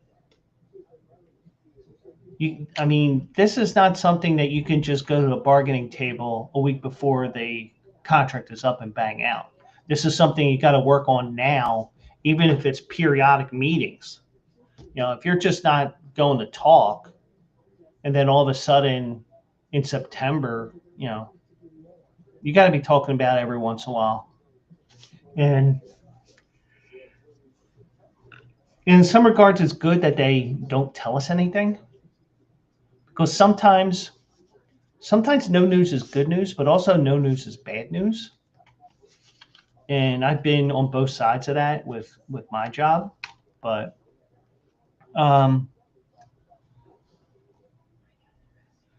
so Manfred said, what I would say about the issue of competitive balance is that we have a significant segment of our fan base that have been vocal about the issue of competitive balance, and in general, we try to pay attention to our fans. So this is a topic of conversation.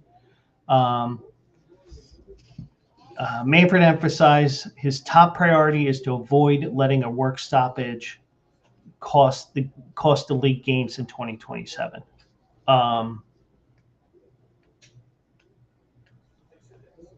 He said it's a lot of work that has to be done between now and then, but that's my goal. He knows that there's going to be long talks about this. So now other topics that were mentioned here. Manfred said Tropicana Field is the renovations are going well. He said there's only 2 panels left, and they expect the roof to be dried out by the first week of December. There's new turf and padding, new flooring throughout, renovations of the suites, seating areas. So basically, because of the storm, they basically totally redid the stadium. In terms of a long-term home, the franchise's new ownership group, led by Patrick Zalewski, is hard at work getting the lay of the land in the Tampa Bay region and find out what their options are. Manfred expected that there will be interest in the Padres because they recently were put up for sale. The MLB PitchCom thing, where they have the earpiece there, and sometimes when they're running out of time on pitch, like, oh, I can't hear, but they agreed to a 6-year extension there as well. So, but all that was coming up with this week's meetings with Major League Baseball and the owners. Now, one thing I did see as well, and man, we're really talking here. We're over 2 hours here. Did not plan on being that long tonight, but MLB has a new 3-year media agreement with ESPN, NBC, and Netflix. NBC and Peacock will become the new home of Sunday Night Baseball and the Wild Card Round, while Netflix will have the Home Run Derby and 2 additional games. ESPN loses postseason games in the Home Run Derby, but they become the rights holders for MLB TV. And they're also going to control the in-market streaming rights of 6 teams whose games were produced by MLB. They're San Diego, Colorado, Arizona, Cleveland, Minnesota, and Seattle. ESPN will no longer have Sunday night baseball games, but they'll have 30 games primarily on weeknights and in the summer months.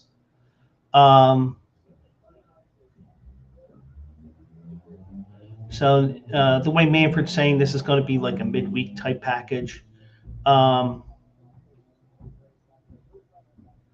MLB is the second league to have out-of-market digital games available in the U.S. on ESPN's platform. The NHL moved its package to ESPN in 2021. NBC will have Sunday night baseball. They'll also have their first game on March 26th when the Dodgers host the Diamondbacks. They're going to have 25 games, which will air mostly on NBC. The rest will be on NBC Sports Network, which is coming back, which they never should have got rid of, in my opinion. But the first Sunday night baseball game will be on NBC itself is April 12th. So I imagine the first couple of weeks will be on the cock. And the next one in the NBA will be in May after the NBA playoffs start. So you're going to see a lot of games that are probably just going to be on the Peacock. But so with MLB going to NBC for Sunday nights, they're going to have year-round sports basically on Sundays. You have NFL on Sunday nights since 2006. The NBA Sunday night will begin in February, and you'll have baseball now. So you're looking at the Sunday night home of sports. So, and also the early afternoon games, those 11:30, 12 noon games that I hate so much. They're going to be returning to Peacock, which is good because trying to find that on Roku channel was a pain in the ass, in my opinion. The early afternoon games will lead into a studio whip around show before the Sunday night games. I think of that as like the baseball version of NFL Red Zone, I guess. NBC and Peacock, NBC/Peacock will also do Major League Futures game on the day before the Home Run Derby and coverage of the first round of the amateur draft on Saturday leading into the All-Star break. Netflix is their baseball deal is in alignment with its strategy of going for big events in a major sport. They're going to have the Home Run Derby. They're going to have the very first game of the season on Wednesday, March 25th, when the Yankees visit the San Francisco Giants. It will also have the Home Run Derby, and it will have the Field of Dreams game in Dyersville, Iowa, on August 13th. And that was announced that it's the Phillies playing the Minnesota Twins. I almost said the Milwaukee Twins, the Minnesota Twins. So Netflix will stream an MLB special event game each year. So the negotiations around these other deals were complicated by the fact that MLB also was trying not to slide out two of its right holders. MLB receives an average of $729 million from Fox and $470 million from Turner Sports per year under deals that expire after the 2028 season. So after 2028, everything's up.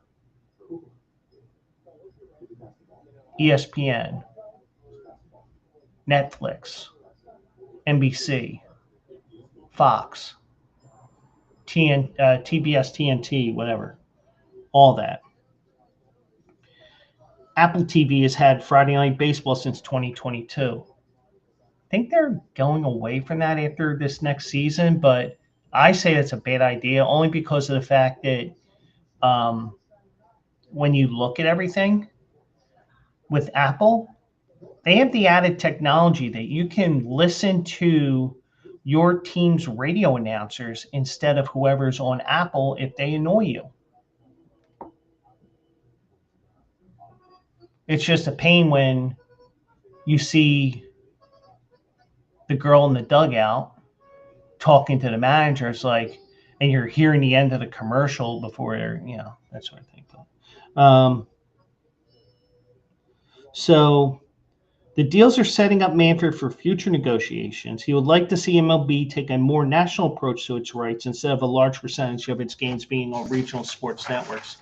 And the regional sports network thing is what put them in that position with those 6 teams that don't have the games and that don't have a regional broadcaster. It was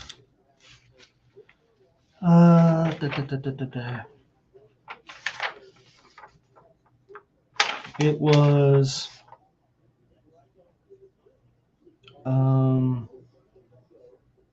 damn it, I know I highlighted it. I even read it. Oh, Padres, Rockies, Diamondbacks, Guardians, Twins, and Mariners. So you get the idea there. So yeah, it was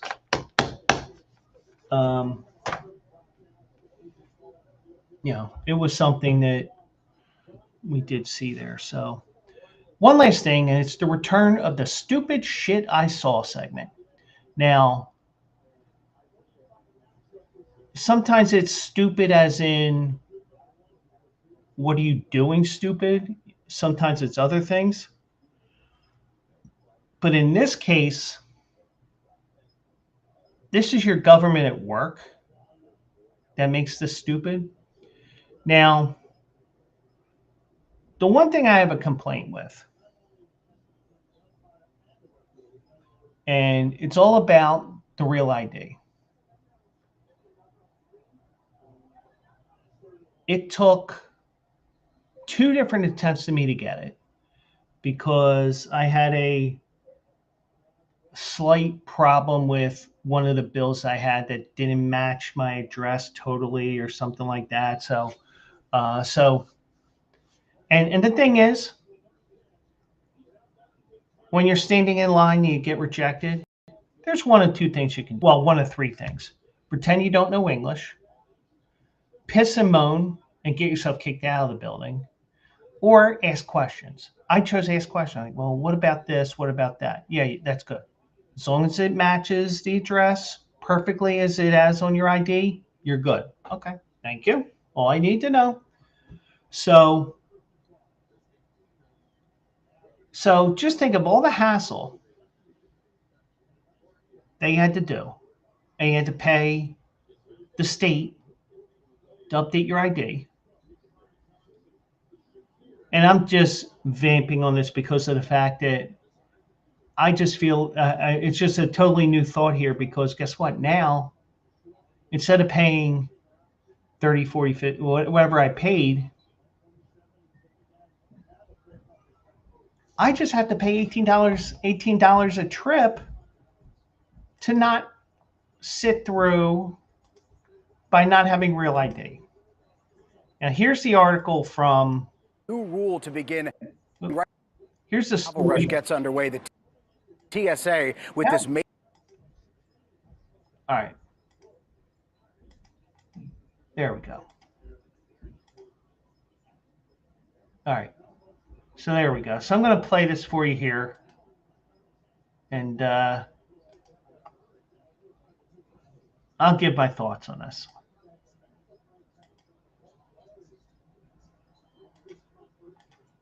Right as the Thanksgiving travel rush gets underway, the TSA with this major announcement proposing a new rule to begin as early as January that would require passengers that go through security without a real ID or a valid passport to pay an $18 fee. Remember, a real ID is either a state-issued driver's license or another form of government identification that complies with federal security standards. It's usually denoted by a star in the corner of your driver's license. The TSA says this is just the next step in real ID compliance, something that they've been trying to do for decades. This bill was signed into law more than 20 years ago. Now, if you don't have one of those real IDs or a valid passport and you go through a security checkpoint just like this one, at some point in the process, you will be pulled aside for additional biometric screening. That's what that $18 fee will cover. It doesn't guarantee, by the way, if you go through that screening and you pay that fee, that you're going to make it through a checkpoint like this. But if you do, that screening and the fee are valid for 10 days. So if you fly in that window, you would be covered. Worth pointing out here, 94% of Americans already comply with these real ID requirements, meaning this is only going to impact a small number of travelers. But if you're one of them come January and you don't have that real ID, expect delays at the airport and expect that fee, Michael. And I expect some people who paid $18 and don't get through to be upset. All right, Jay.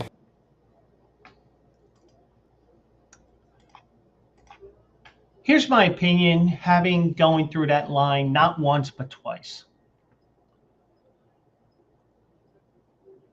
That law came into effect in 2005, 2006.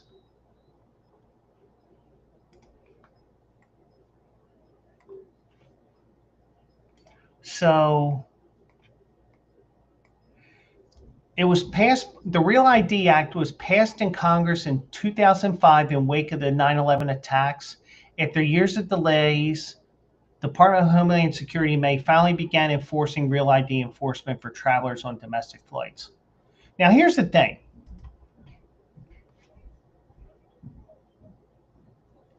I understand that, you know, we have family all over the country. Okay.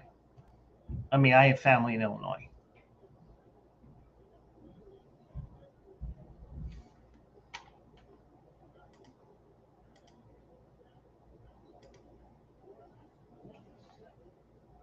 Let me do this real quick.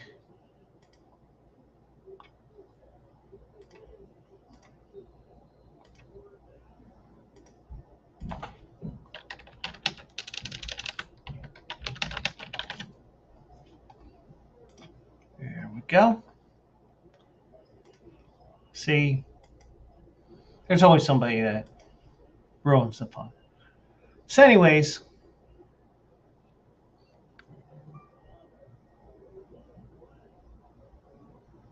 there is nothing,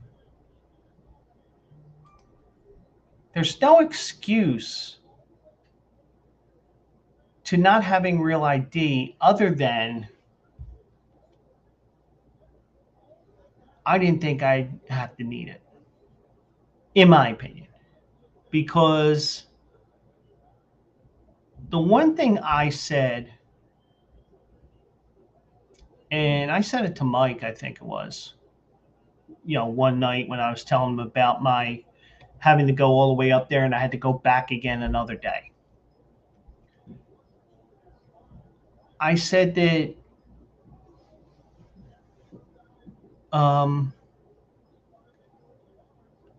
you know, some people may not need it. You're afraid of flying. You don't work a federal job because it's more than just going to the airport and going to the airport. Real ID also is about those jobs as well. Or not even those jobs, it's going to a federal court, like say you have jury duty, federal jury duty or something like that, or you have to go into federal property. So there's more than just flying to it. But, and I understand, somebody, I don't know, let's say somebody in California dies. That's a family member.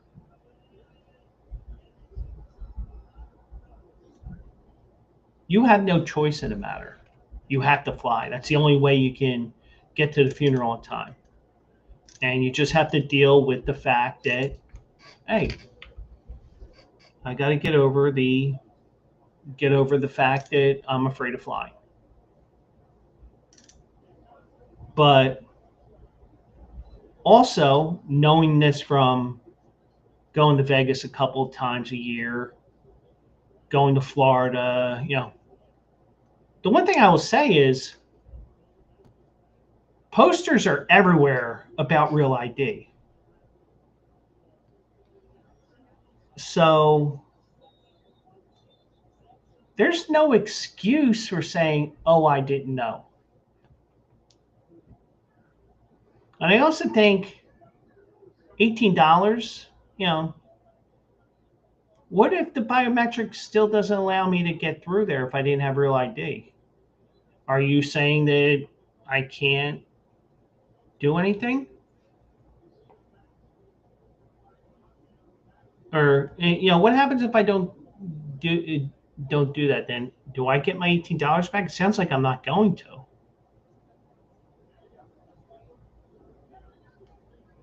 But I just think, given that this was a 20-year-old law that kept getting kicked down the road because, we have to get the technology, we have to do this, we have to do that. If you don't have real ID and you have to get on a plane, truthfully, treat it the same way as if you're going to go onto federal property. Go kick rocks. That's how I feel. You don't have real ID. There's no excuse for not knowing it. And we're not giving you access to get on the plane. Goodbye. Or at least that's me. But I think $18. I mean, some may say it's excessive, some say it's not, but is this going to be a situation where you just scan or swipe your bank card or credit card to pay?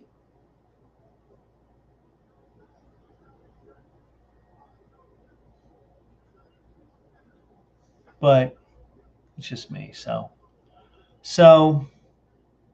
that's the stupid story that I saw today. Just something that annoys me. Personally, I say if you don't have real ID, go kick rocks.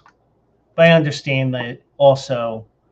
Well, Joe, what if it's somebody whose family member passed away and they have to get over the fear of flying and have to fly to California? Yeah, But the problem is you get people making excuses so they can get around things. But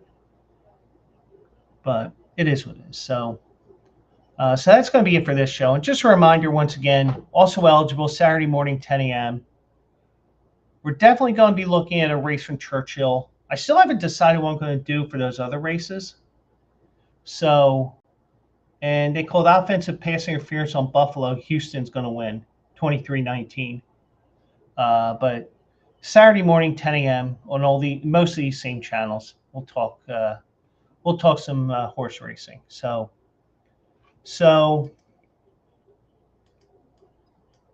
that is it for this show.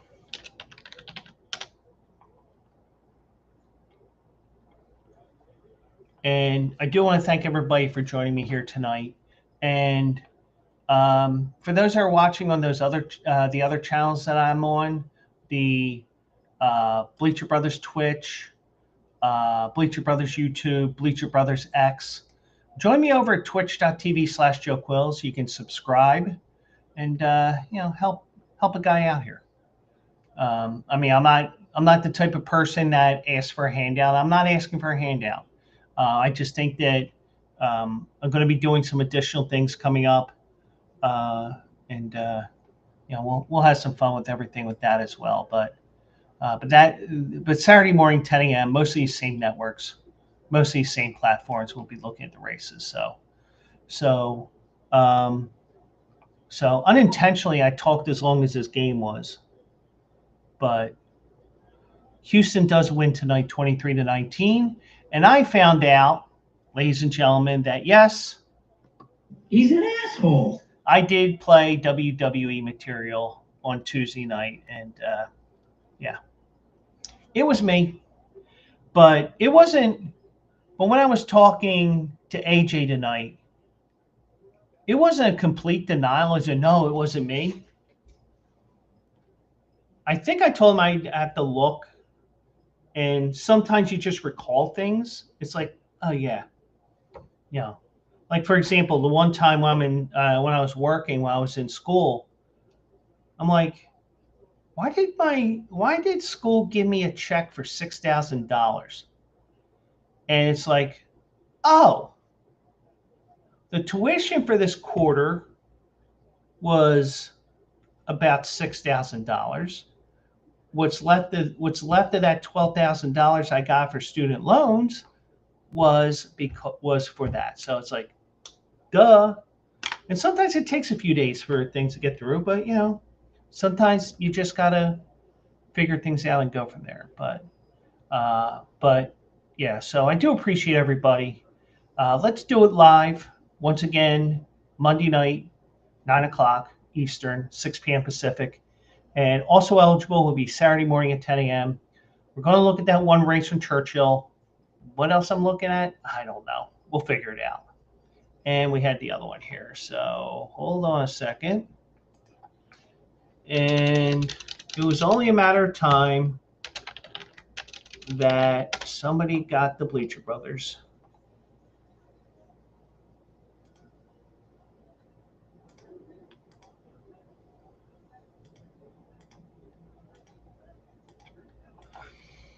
So I do plan on doing some gaming in the next couple of weeks. It's going to be out of the park baseball, but they have like a little cult following, and I'm even part of the cult where I just go from streamer to streamer to streamer. Yeah, sometimes I just set. It's like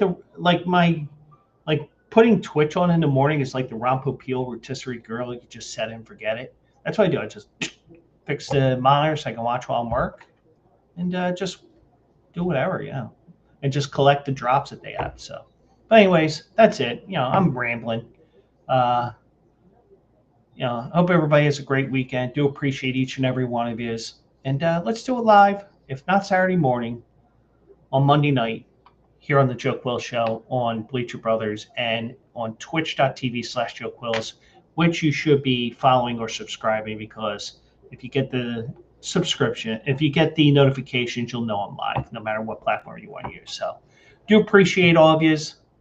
Have a great night. Have a great weekend. If you don't see me on Saturday, go Birds. And